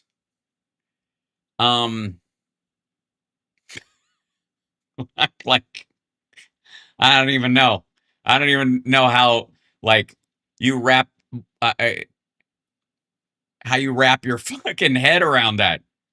No, he isn't. He is definitely not. We want to know who also is not a friend of the blacks? Bendover Johnson. Hit the like, share the show. It's Hal Sparks Mega Worldwide. Benny, breaking news, Democrat raided. This is Benny.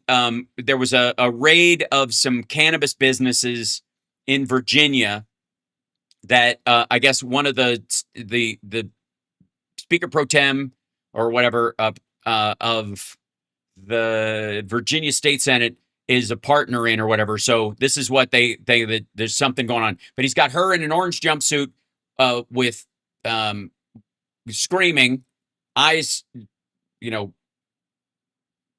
whatever, digitized out, hiding her identity, and cuffs on. So let's just see how long it takes Benny to go from zero to racist. There's no such thing as a free lunch, your grandfather probably used to say, and he'd be. No, my what was that statement again? There's no such thing as a free lunch. There's no such thing in the free lunch. There's no such thing as a free lunch, your There's no such thing in the free lunch. No, my grandfather never said that. You're right. Grandfather probably used to say, and No, he never said that. He'd be right, except for he never met Somalis. Somalis have a lot of free lunches based on the American taxpayer. They literally have a free lunch program called Feeding Our Futures. It was a total fraud where they claimed. Well, it wasn't free because those people got arrested who did that, and they're going to jail. And the lunches didn't go to anybody. That was the point. Hundreds of millions of dollars for feeding children that didn't exist. Ilhan Omar wrote. Right. So the children that would have gotten the free lunches didn't get a free lunch. Exactly my point. The rules for this program, and you don't think that she knows about this fraud? You don't think she's getting her money from this fraud? Yeah, it's insane. Well, I don't know. Do an audit. Did any of the money get back to her? That would be easy, wouldn't it? Shit. If only Republicans were in control of the FBI right now, we might be able to find out. Oh, wait, they are. And they don't seem to be able to. They only caught the same people the people in the state caught. Democrats are a party of fraud. And what the statement, there's no such thing as a free lunch, means is that for every action, there's a reaction, right? You don't just get to redistrict. No, that's what for every action, there's a reaction means. District a 50-50 state. Virginia just had a Republican governor. It's not like Virginia's California has had Democrat rule for like the past 50 years. It's a Republican state as much as it's a Democrat state. Yeah, except it isn't. And it's also a very rural state. So while there's a shit ton of people down in this area, and there's a shit ton of people up in this area, there's not a lot of people in this area. And it's been leaning especially Democrat over the last little bit, which is why they have a Democratic governor right now. So this area is very populated, and this area is very populated, and the rest of this kind of isn't. That's why. That's the shakedown. The Republican governor, Glenn Youngkin, was really popular. No, he wasn't actually. Half the state is Republican. And they did some and half the population of the state is in this one area. Referendum that was like 49-50. It's the way it always works out, with infinity mail-in ballots from illegal foreigners that they've packed into Northern Virginia.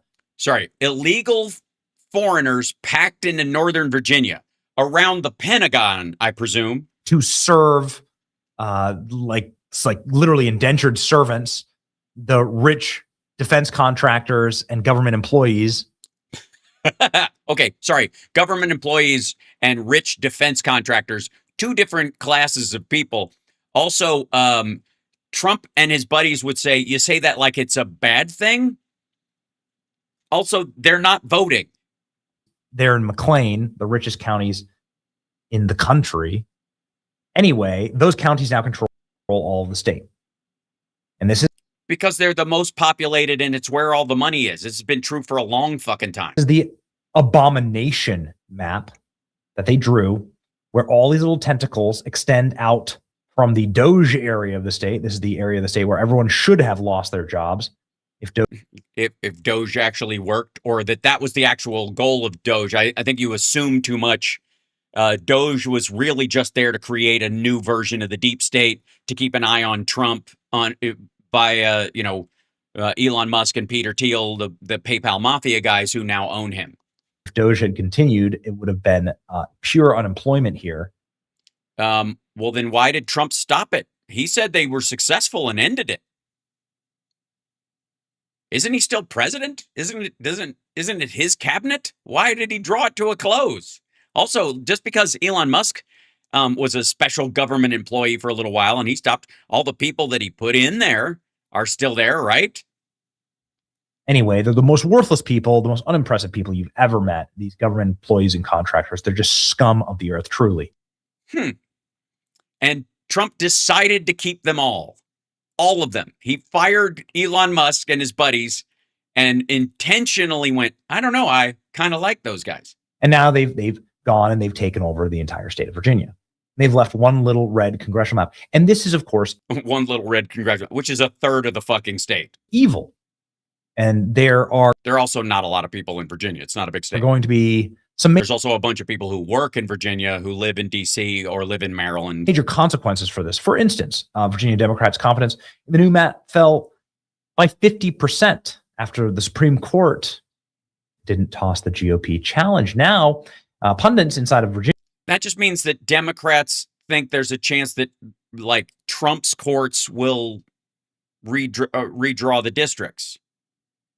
That doesn't mean they should, or they lost faith in those districts. They just think Trump's going to attack the area like he has. Virginia are saying there's insane anxiety, and various members of the Virginia legislature are starting to blame each other for doing this in an unconstitutional way. Watch this. This was something that was not a slam dunk, to which I confidently said, talking to some very senior Democrats in Virginia, that they felt 90% confident that the court would not stop the redistricting certification from going forward. Well, I talked to some of those same people yesterday, and what I was... This is just him polling people that he talked to. He talked to 9 people, and then he talked to the same 9 people, and 5 people said, or I guess he talked to 10 people, one of them abstained or told him to go fuck himself. And the other 5 said, I'm not sure, or 4 of them said, I'm not sure now. I was told is they now think it's less than 50% that the court will let the certification go through. And now they're all blaming each other. So now everybody in Virginia is pointing the finger and saying they did it, they're corrupt, they lied. Yeah, I don't know that that's what's happening at all. We lied. That's exactly what. Yes, they're all pointing at each other and saying we lied. Where you want your that sounds about right. Enemies to be fighting each other and the FBI, because that's what's happening right now. Okay, so he's taking two stories and conflating these, and that they have to do. Fuck me. That is somehow that push poll conversation that other guy said that they used to think it was 90% and now they think it's 50%, means 90% of Democrats now think it's a chance of the 50% chance. That's like they're fucking around with these percentages, and it's just this dude going. He talked to the same couple of people, and they think the courts are going to go after them because these are the kind of people who talk to whoever the fuck that dude was. So, but this is well, we'll see. He'll show you this. For one of the most powerful members of the Virginia Senate, the Virginia Senate leader, Senate President pro tempore Luis Lucas, a deep ally of the CIA plant governor of Virginia, Abigail Spamberger. Where is the CIA headquarters, really? Where are they tied to the Pentagon at all? Are they in that actual area? It's almost like it's their governor. SWAT teams have raided her office. SWAT teams have raided her office. Oh, okay. Is that what that says? Is that what happened? They raided her office. Are actively raiding the office of top Virginia Democrat. All right, well, let's see if that's the case. Spamberger. SWAT teams have raided her office. The raids of 10 plus locations connected to a major corruption investigation. No, must be voters. That's what it is. Yeah, McLean. Thank you, Mark P. I knew it was like one of those. Quantico, Virginia is where the FBI is. McLean is where the CIA is. It's almost as if that's where their families live. Whatever the fuck. All right. But, Benny, they back the blue until they do something like egregiously illegal. And then suddenly it's like they're being controlled. Let's go. All the staffers inside the building were told to come outside. The FBI carrying boxes out of the building. Also, the notice the fast and loose with the offices of the Speaker pro temp versus the fact that the building also has a cannabis dispensary in it. So the boxes coming out of the building, whether they're coming from her office or they're playing fast and loose with that part of it. I don't really care because it's the fucking state Senate again, but there is a cannabis dispensary. The senator is associated with several cannabis locations and dispensaries. Oh my goodness. So what is happening?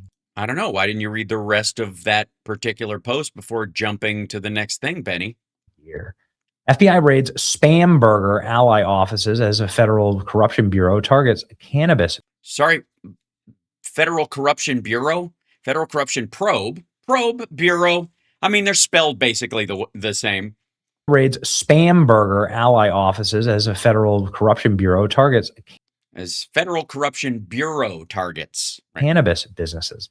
FBI raided the offices of powerful Virginia Democrat lawmaker and ally of Spamberger, longtime state senator Luis Lucas, major power broker in Virginia politics, who stumped for Spamberger on the campaign trail. Now is the center of a major FBI corruption probe. Agents executed a court-authorized criminal search warrant of Lucas's office in Portsmouth, Virginia, Wednesday morning.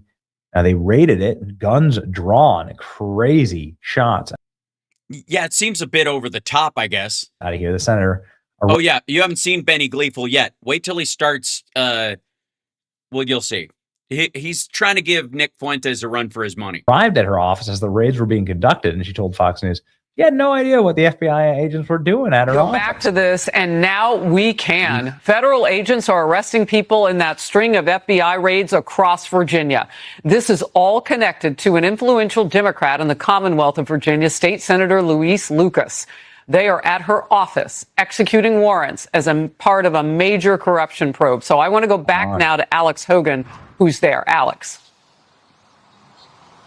Hi, Harris. So you can still see that the FBI are behind me. We've been seeing them throughout the morning, bringing boxes in and out. They also told staff members they needed to leave the building. We heard some of those employees coming out saying that they were told they had to leave and they were not allowed back inside. I do want to give you some context of where we are. The FBI not only arriving here at this location, but also at the dispensary, the cannabis dispensary just across the parking lot. And this sounds like taxes and the weed business or whatever. This is a look at what it looked like earlier today with the FBI agents arriving, SWAT teams getting out of their vehicles with and having people walk out of the dispensary. Okay. weapons, telling people inside that cannabis dispensary to Inside the cannabis dispensary, right? Which sounds like her office, but put sure. their hands up and to come outside. At least 3 people were taken into custody. By the way, listen to Benny gets really excited at black people getting arrested. Watch this. Cannabis dispensary. Yeah, she's not in the Epstein files. They are not raiding and getting boxes of the Epstein files. They would have to go to Pam Bondi's house for that. To put their hands up and to come outside. At least 3 people were taken into custody. Federal law enforcement say that they're carrying out these court-authorized criminal search warrants at more than 10 locations across the state. Again, this is the State Senator Louise Lucas's office behind me, but we're also learning that she is connected to this dispensary here. Senator Lucas is president pro tem, meaning she's one of the highest and most powerful figures in the entire state legislature. And when she arrived here, I asked her about being here. Oh, wait, here's, look at Benny smiling. I guess we're going to see this woman being arrested and putting the cuffs on her from the thumbnail. As the FBI raided these locations. Take a listen.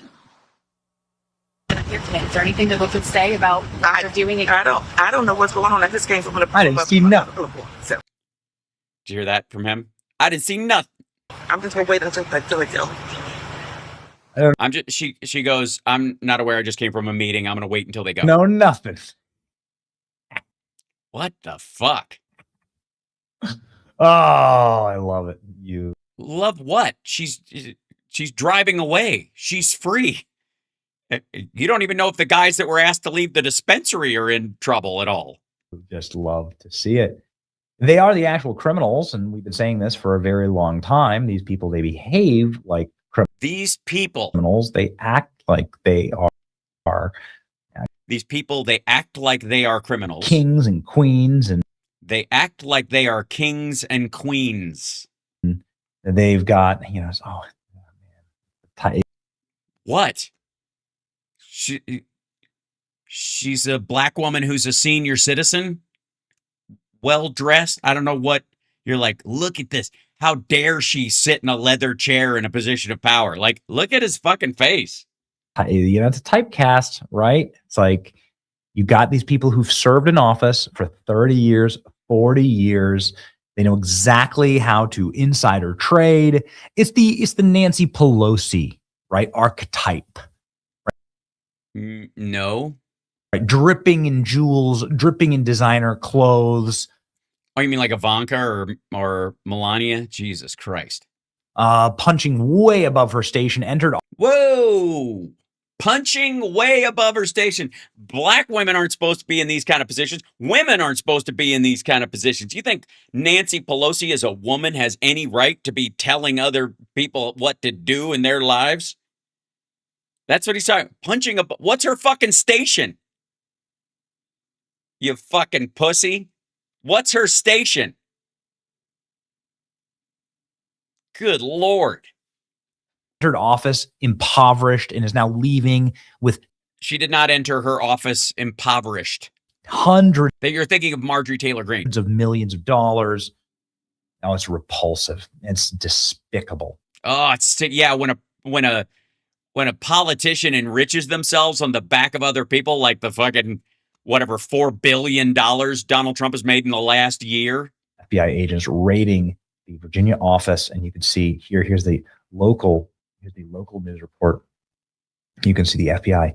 You can see that those agents are working inside of that vehicle right now. We've also seen agents come in and out of this building that they're parked in front of. That's the cannabis outlet. That's right next to Senator Louise Lucas's office. So in front of that office right now and in front of that cannabis shop, what we can see is that we've got 1, 2, 3 black trucks. And SUVs parked out here. There's also that tactical gear that you see as well, that green FBI. you're not going to like look up what the actual raid was about, or for real? Hold on. Let's see. One second. Let's see. Let's see. Office raid FBI. Something like that. Okay. State operated by corruption. FBI raids office. Okay, this is the same thing. Let's see. Who helped lead the search is connected to a long-running public corruption investigation into her that has roots in the Biden area. A source familiar with the matter told NBC. The FBI confirmed law enforcement activity took place. Hold on, I'll open this up as soon as the ads end on here. This would be the thing here. Okay. The FBI confirmed law enforcement activity took place at the address of the state president pro temp Luis Lucas office. The search is connected to a long-running public corruption investigation into her that has roots in the Biden era. So by this investigation into her started under Biden. The wording of this is a little dicey, but what it means is they started investigating her, and it led to this during the Biden administration. They first started looking into her. Federal agents also executed a search of nearby businesses that she co-owns called the Cannabis Outlet. FBI said in a statement, there is no threat to public safety. That's what all the machine guns were for. This is an ongoing investigation.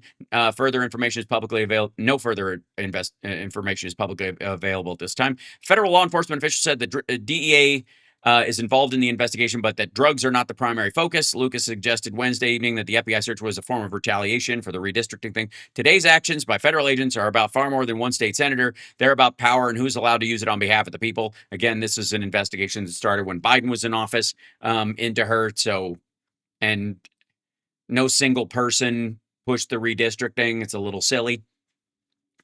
What we saw fits a clear pattern from the administration. When challenged, they try to intimidate, silence the voices of people who stand up to them, which is also true.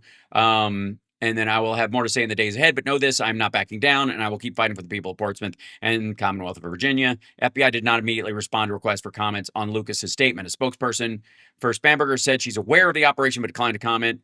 Lucas is best known nationally for helping lead the efforts to redraw the congressional districts in favor of Democratic candidates, leaving one solidly red district. Last month, they approved, Virginia voters approved a constitutional amendment to allow Democratic legislators to move ahead. Again, this is something the voters did. The state Supreme Court had heard our arguments, given the politicization of this administration, an FBI led by Kash Patel and a Justice Department run by President Trump's former personal attorney. I think people should take this with a grain of salt and allow the facts to come out before jumping to conclusions. The search comes roughly a week after former FBI Director James Comey, another prominent critic, was indicted. I agree. I mean, there may be something to this because, again, it started under the Biden administration. It has nothing to do with the redistricting. It's not like she was the firebrand that did it. She's not like the Tish James of redistricting or some shit like this. But the idea that, that Benny is gleefully happy because she happens to be black. Now, the raids that happened at J6ers who brought guns to the Capitol, he's outraged about. FBI vehicle that has had agents coming in. Or the ones that turned out to be pedophiles that Trump let out. Or the guy who got busted by Sheriff Judd down in Florida recently, who was a maggot podcaster who was at J6, who was pardoned by the president, who just got arrested again. In and out of it. They do have this entire parking lot that is marked off right now with tape. More FBI raids of corrupt Democrats, please. Please. Yeah, again, if you're not getting convictions, who gives a fuck? Guess we'll see what happens next. Yes, we will, and it'll be more performative bullshit just like this. How will this affect the redistricting rig job in Virginia? I don't exactly know. I do. It will have zero effect. The voters voted for it. But you know what? No such thing as a free.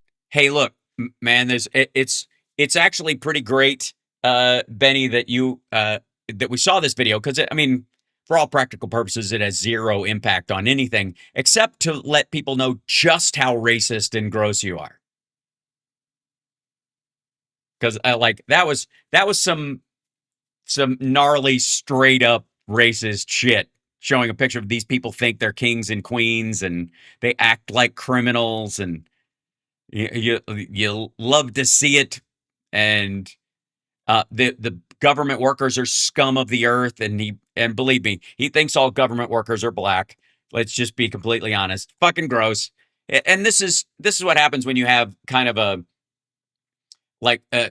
Timu. He's trying to be a Timu Nick Fuentes. That's what's happening. And again, this is the kind of struggle that I guess a lot of right wingers do when they've been called out by their own side for having, secret gay affairs. And unlike the rest of the world, they can't move on from it. So they have to go on this kind of like macho, bigoted, or racist tirades to try and ingratiate themselves back into the fold.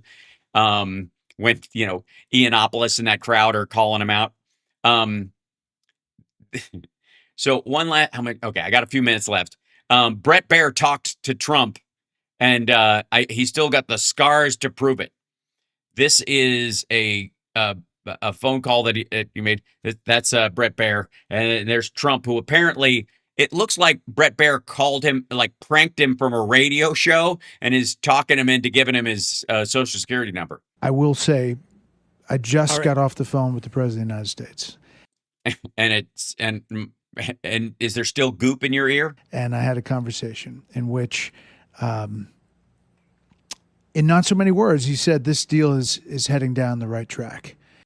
That's what he always says. Same shit he's been saying for weeks. And that he said it's been over, and now it's heading down the right track. Believes that he can get it across the finish line in something that will be clear that they can declare victory. And I for example, kind of pressed him on a number of different ways. And you sort of pressed him? That's the framework, as I just presented it, of what he sees as victory. That's the framework of what he sees as victory. I'm sorry. I think everybody's losing their peace erection the longer this dickhead talks. Okay. Walk me through this, Brett. What exactly did he say? And do his voice, too. So I want to... Right. Okay, 3 points to what your presumption of victory may entail. Severely degrade or destroy their ballistic missile capabilities so that they don't have a protective shield behind which they can do whatever they want. That one seems pretty close to victory. What the fuck? If they've got one factory left, what the fuck difference does pretty close to victory? If they can make more or buy more, you're not any closer to victory than you were when you blew up 80% of it. Is that fair? Like we could... No. If they've got productive capability, they're going to keep making more, shithead. It's fair. We don't know exactly what they have left. One of three. We don't know exactly what they have left. You just talked to the fucking president. But yeah, I agree. I think it's to say that it's significantly degraded is fair. And no, it isn't. You're talking out of your ass, Brett. You don't know. And clearly, you can't say clearly about anything. You don't know. We found out more of what they had over time. They were. Why? Because they used it or we bombed it? That doesn't mean we know where all the stuff is. Jesus Christ. Lying about it the entire time. So we've taken out. Maybe they still are. Maybe they still have stockpiles. Maybe shit is still hidden. A lot. If push came to shove, my military sources say they have a number of different targets that they could still go after. So we know they still have ballistic missile capability, both production and launch capability, because that's what the targets would be, and we're just going to leave them there because severely degraded. All right, this is just dumb. And he just spoke to the president. So this idea that he's talking out of his ass like somebody who's just read a newspaper, that's 5 days old is stupid. On their list, but they're in the negotiation point now. And with who? And they're hopeful that they can get that across the finish line. Oh, good. Hope is a strategy. I'm sorry. I've seen the F1 movie. Hope is not a strategy. It's a motivating emotion. Okay, so next on point. No. You don't get to move on. Not next. There is no next. That point was not satisfied. That point was not addressed. Look at his fucking face. He looks like a roasted mushroom. This is not the face of a man who knows he just said something important and that something definitive occurred. Points 2 and 3. Yeah, 2 and 3. Since 1 will just go. Bleh. On number 2, you said degrade their nuclear capabilities and ensure that it is not ever ramped up again to the point at which it's a threat. And number 3 is ensure that the Strait of Hormuz remains free and open. Those two require something from a person. The first point largely doesn't require anything from the powers that be in Iran. We could theoretically destroy that unilaterally. True. And no, we'd have to know where all of it is, for sure. And we'd also have to go in and get the shit they already have that's buried under rubble and remove it, which is boots on the ground. So no. To your point, there are military experts that say we got more that we could be hitting. So it's not totally destroyed. We hit more. We don't. Excuse me. It was obliterated. How dare you? Need the participation of the Iranians to accomplish goal number 1. Mm-hmm. Goal number 2 and 3 require, at this point, if we're negotiating, participation with the powers that be in Iran. So this is why I think describing victory is so important, because then we can back into it. So let's stick with. Whoa, no. I don't think any of us are comfortable into backing into what Trump calls victory.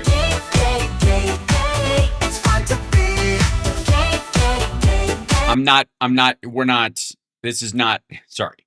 Stick with the nukes for just a moment. Mm-hmm. How do we, the question is, who on the Iranian side can ensure us that that nuclear program will be in a position that we want it to be in? And so.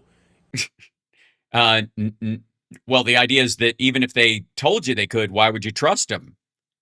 Is that and this seems to be the most likely option, a Venezuelan-style zombie regime that we have met some level inside of Iran that will be compliant to our desires, who will control the country? And man, Brett Baer looks demoralized. This is the saddest I have ever seen him look. Live up to our demands. Is there some sense that it's like fidgeting with his glasses case? Like, I don't know, I guess we've got a couple of options here. If you really think about it, maybe one day, it's just, I was just trying to inject a sense of optimism to the whole thing, like it's terrible if your job is giving bad news and all of it. The only recourse I have is to sing Over the Rainbow in my head while I'm talking. And by the way, that party also has to be able to control Iran internally. Like, it's great to sign something on paper, but can they actually enforce it with their fellow? Wow, even they're seeing it now. Comrades in Iran. I think it's a great, great question, and it's the sole question about this negotiation. Like, who exactly are we negotiating with? Right. Yes, that's what I've been saying for a fucking 6 weeks. Who? Fucking who? Every time Trump is like, we're talking to the people, the best people, and the best people of the 4 people, and everybody's dead. Who? Who the fuck are you signing? How are you making progress if you don't even know who the fuck you're talking to? And how do you know that the people you're talking to would keep their end of the deal, could keep their end of the deal, and if you're even talking to the people that would or could? This is so dumb. Jesus.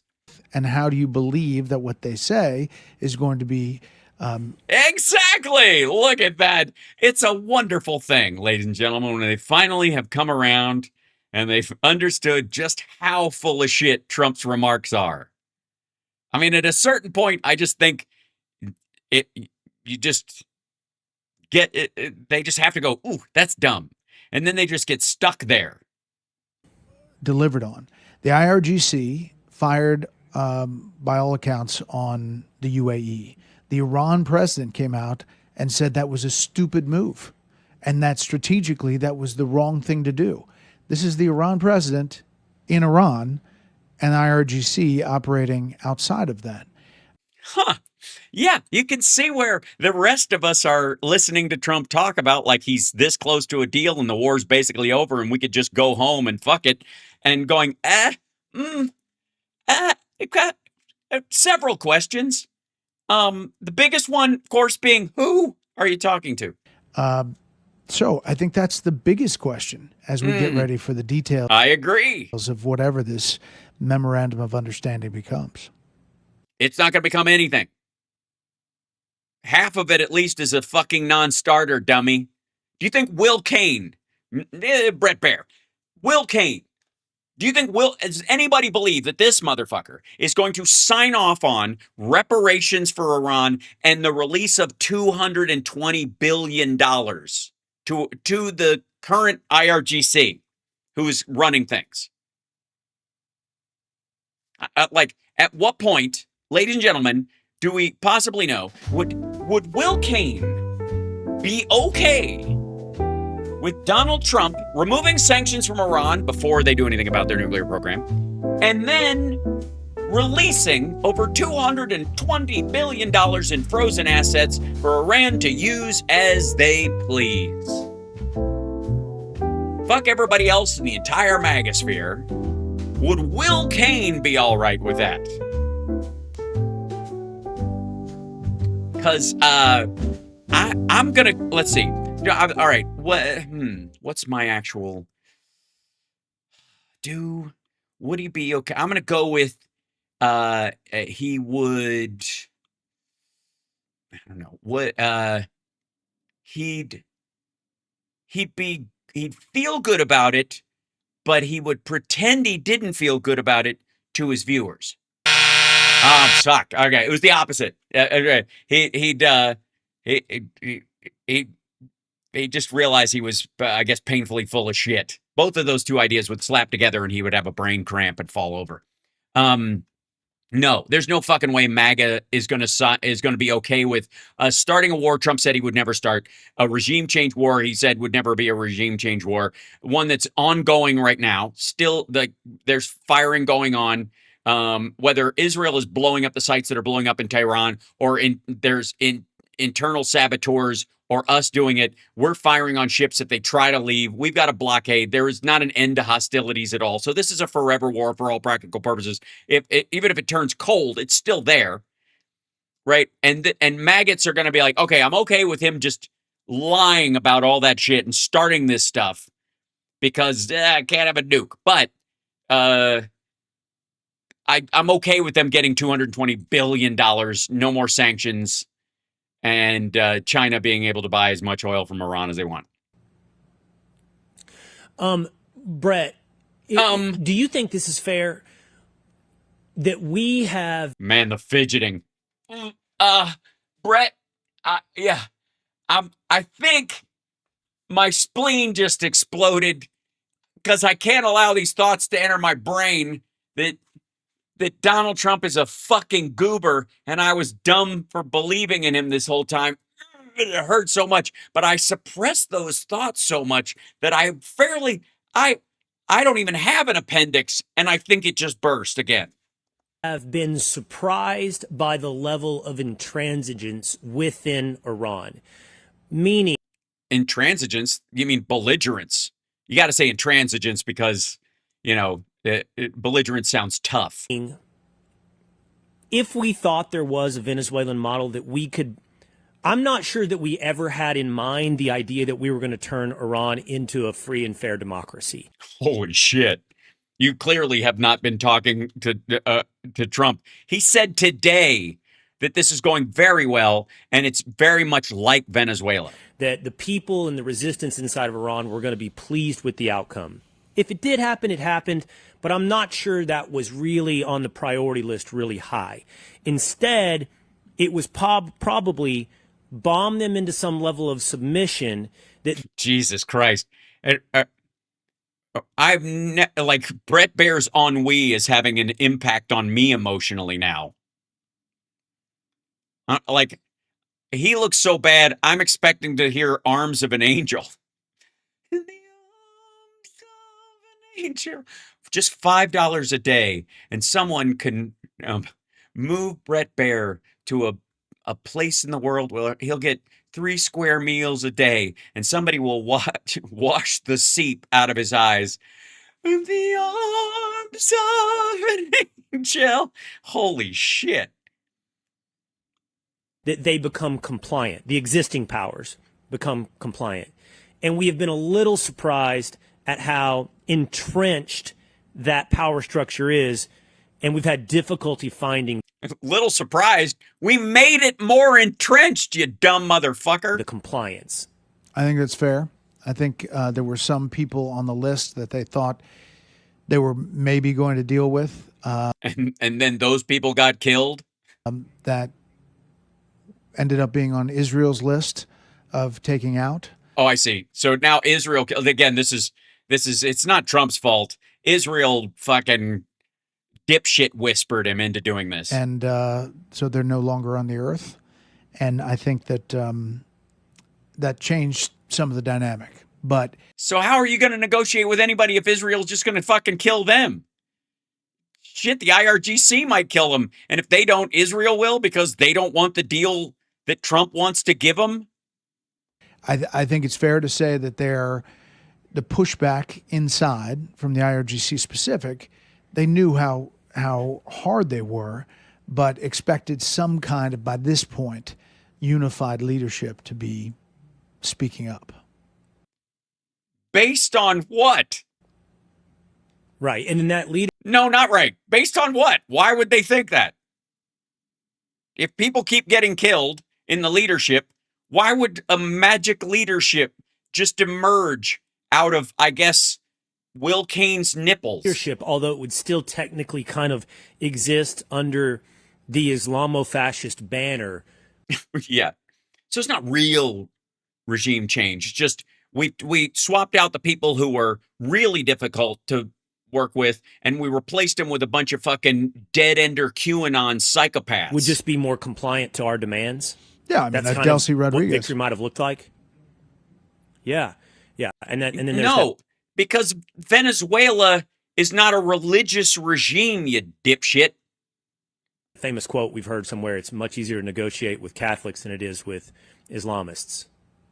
Yeah, you hear that all the time. What? We're having trouble finding our Delcy Rodriguez. Yeah, 100%. Now, I mean, just from this phone conversation. All right, this is fucking lame. All right, back to at least what Brett says the president says, which we know what he's going to say. There's a lot of optimism. There has been before. He's done nothing. He's been Baghdad bobbing this shit the whole time. He's expressed that before. But clearly this president is trying to reach out and make this happen. Clear how? On a diplomatic front. Based on what? We're not there. He canceled the last trip. We're talking on the phone. I don't know if I'm talking to the right people. Hell, I don't even know if there are any right people. We might just have to bomb them anyways. The Strait of Hormuz thing, I thought Secretary Rubio was really on it yesterday in the White House briefing when he said, the world can't allow one of these passages, these straits that are so crucial for trade on all fronts, to be closed and to be criminal. Right. And in their 14 points that they just gave to Trump that he says we're almost there on, it means they get to control half of the strait. They get to charge tolls. Almost. If you allow that, there'll be other countries that say, hey, Iran does it. Hey, you did it over here. And then it affects the world in a different place. He said that. Okay. Don't tell me what Rubio said because you don't want to talk about what Trump said. Let me remind everybody. Brett Baer reveals what Trump told him about Iran. And so far, we're going to make a great deal. It's going really, really well. The same shit he says everywhere. If he calls you and says the same shit he says in public, why bother reporting it? Other than saying, Trump called me and said the same shit he says all the time. And you don't get to grab something that Rubio said, probably talking out of school, and throw it into Trump's mouth. He could think of 6 or 7 places that would happen. Right. So that's why that's a crucial part. Right. And in the 14 points that they gave forward that Trump said they're making great progress on, it included them having to share control of the strait with us, meaning they could occasionally mine it, I guess, and we'd be responsible for cleaning it the fuck up. But that's very similar to me to point 2, the nuclear thing, because that as well requires internal controls inside of Iran. If we have a president of Iran signing a deal, but we have rogue factions of the IRGC that send drones into the strait, then what was written on paper isn't that valuable. Exactly. And yes. So again, who the fuck are you talking to? Patrolling that, the president's point is patrolling that should not be just us. It should be the world. Yeah, but he said that weeks ago too. So Brett, one more. Sorry. And by the way, so we sign a deal with Iran that gives them half of the Strait of Hormuz, and the rest of the world has to police the other half or both halves or how much Iran gets. What the fuck are you talking about? One more on this, because yeah, and he does mean moron, because this, honest to God, this conversation. Dumb, dumb, dumb, dumb. Dumb, dumb, stupid. Dumb, silly, stupid, dumb, dumb. I can't tell what's worse. The points they think they're making, or the fact that Brett Baer, who is dying inside by all measures, this is a man who's about to get a black marker and some black paper and write some very dark poetry about lost love and the rainy window he's staring out of. That he actually thinks Trump means what he says this time? The description of victory. Okay, I accept the description of victory. Oh, God, the description of victory. Not victory. We know it's not going to be victory, but whatever you call it. I accept if somebody kind of lays that out for me. This is what we're trying to accomplish. This, I'm going to call it a zombie regime, okay, in Iran. Oof. If that fails, if not our negotiation. This just gets dumber by the fucking second. How in the world? Right, this should play out this way. I've got to start these over again for their sake.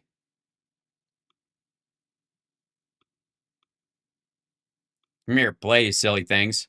Do it. There you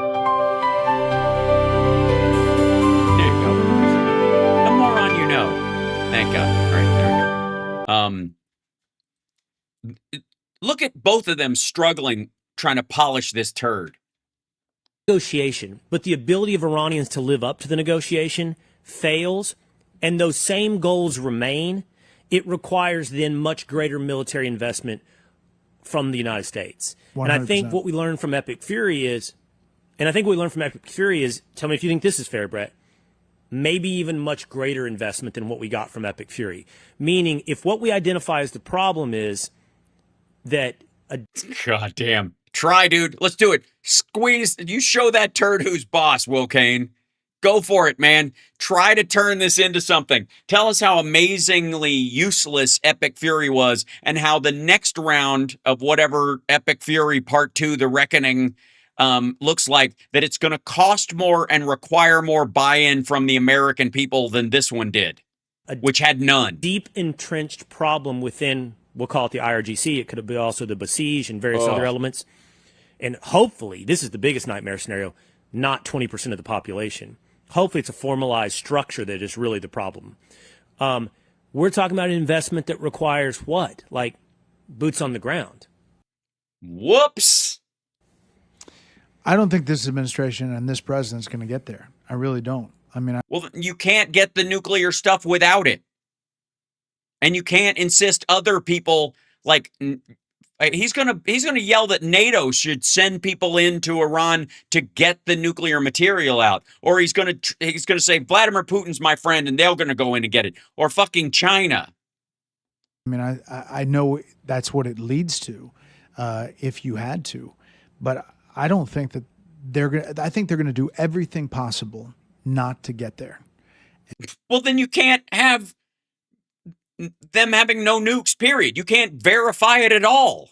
Not to do that. And they I agree. think, But does that mean not getting to your victory then? Does that mean Yes, that's exactly what that fucking means. you don't accomplish your victory? well, if you don't have the back end, if you have Iranians that are preventing what's signed on a piece of paper from actually coming to fruition, I think their thought process. How about this, asshole? Here you go, Brett. Let me give you this. Well, okay, let me give you a scenario. There are 4 groups controlling Iran right now. One you're talking to and the other 3. The other 3 are fighting with the one group. The other 3 also, if this group signs a deal that they don't agree with, are going to kill this group. So there'll be 3 groups left. And of those 3 groups, they're all going to disagree about how far to go with any of this shit. And one of those groups is, let's go out and dig up the fucking nuclear shit and make a dirty bomb and drop it someplace to show the UAE or whoever these assholes are who's boss.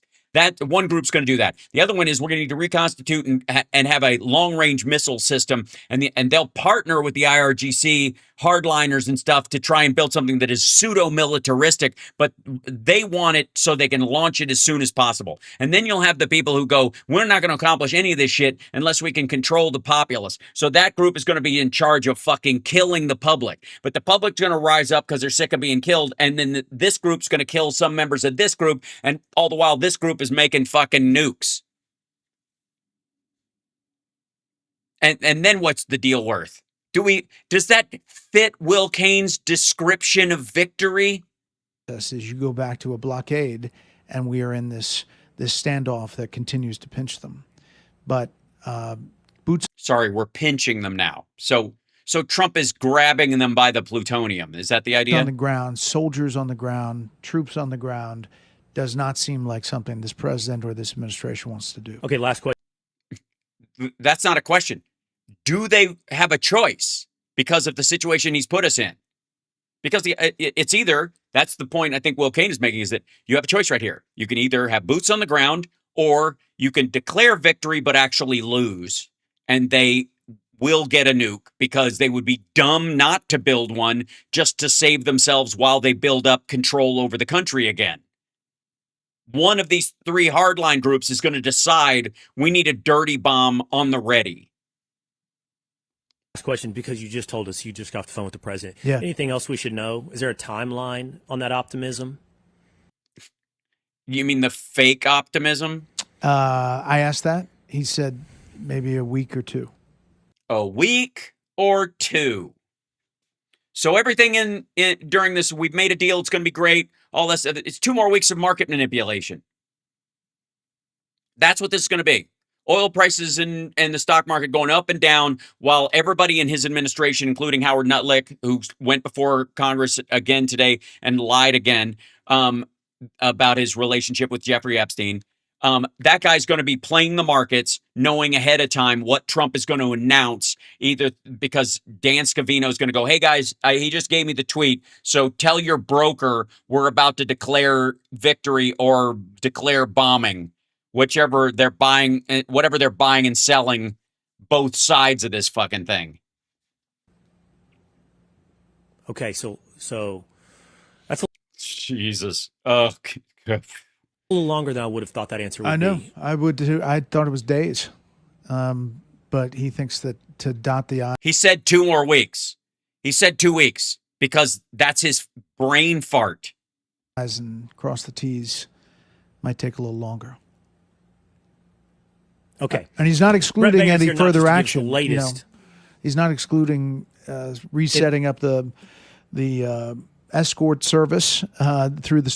Oh my God! Bad choice of words. Is he going to put Melania in charge? Straight. He's not excluding going back in, depending on how they react. It's a free lunch. Oh God! So this is fucking. Please. Let's just settle this for the evening, and I'll let you guys go. And thank you guys for spending your time with me. I appreciate you. Hit the like, share the show. Patreon.com/AlSparks. Of course, I think the Venmo go away. Yes, I've been busy doing stuff or whatever. I think it's there. You go. If you want to support the show, one of the ways you can do it is with the Venmo. Take a picture with your phone and buy me a cup of coffee. All that kind of stuff. if you hear anybody say peace, the end of it is on the horizon, or strikes are coming, whatever, it's all information that was put out intentionally to manipulate the market. That's all it's for. Anybody who is buying this shit should be immediately suspect. Just listen to what he's saying. I think we're very close to a deal. I don't know who we're talking to. Their leaders are dead. They desperately want to make a deal. Why do they want to make a deal? Because they'd have to. Look, everything is destroyed. Why would that be indicative of them wanting to make a deal? Maybe they're more entrenched than ever. And it doesn't I wouldn't be surprised if Trump suggested starting an escort service in the Middle East in the middle of all this. There's so much other shit to cover, but we don't need to dive into it. It's all absurd. Thank you guys for being here. Appreciate you. Hit the like, share the show, yada, yada, yada. And are we raiding somebody? I want to raid at the moment. Look for Dan, but he's not up. Okay. Is Liberal Dan coming up? I know he was in the chat room. I saw him. Are we throwing to him in a minute? Again, what's with the maggots going straight to the gay references projection? I agree, Mark P. I think it's kind of stunning how they go there all the time, except when they get called out for it, in which case they never bring it up again. Like if you look at Benny Johnson, he barely ever brings up LGBTQ issues, even though it is a favorite target of the right wing. He doesn't bring it up. Why? Because it's too much smoke close to his fire. Oh, Boston Brian's up in 3 minutes? Excellent. We'll throw to Boston Brian in 3 minutes. That's perfect. So we can hang around till then, and we'll raid his show afterwards. Send everybody over there, and you guys can send him my love and all that kind of stuff. Anybody in the media who's going, there's been a change, that Trump said something, and there's a deal that they feel they're very close. Anybody who's even remotely talking about any of that shit is talking out of their ass or selling something. Or genuinely benefiting from market manipulation. Because there's nothing in any of this. Like we saw multiple people over the last couple of days. I said this on Friday when Trump declared all this done because he legally had to, even though he was saying this is unconstitutional and I don't have to do the War Powers Act and nobody really believes in it. No other country has to do this because they don't have our constitution. Dumb fuck, but whatever. He says this. And like, I don't need to do that or whatever. And then at the same time, he sends them a fucking notice going, the war's over. And that gives him 30 days to wind it down. And now that he's technically ended it, he can start it up again and say, oh, that was epic fury. This is epic fuck up. This is Operation, second bite at the bad apple. So excellent. Okay, Brian's up there. Okay, we'll throw over to him because he's awesome. And I'll let you guys go. I said this on Friday when he brought it up. I'm like, there is no there. There is no remote possibility that until there's a signed deal and everybody's present and they know it, that any of this is other than just them fucking around. I'm just over it in that regard.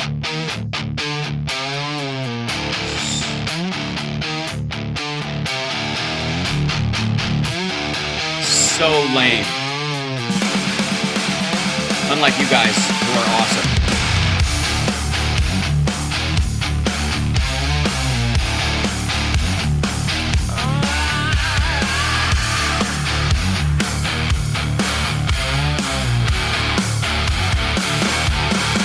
I keep my hands where you can see, soft enough so you lean on me. Whatever you want. Operation Epic Escort. Call it weakness, call it fake. Thank you, Catherine. Thank you, Sandy. Thank you, Mick. Appreciate it. Thank you, Treva. Thank you, JD Christie. Thank you, Allie and Gray.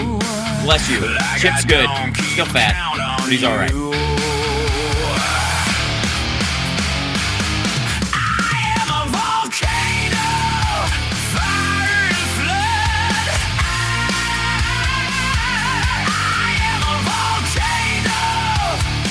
Everybody send Brian my love.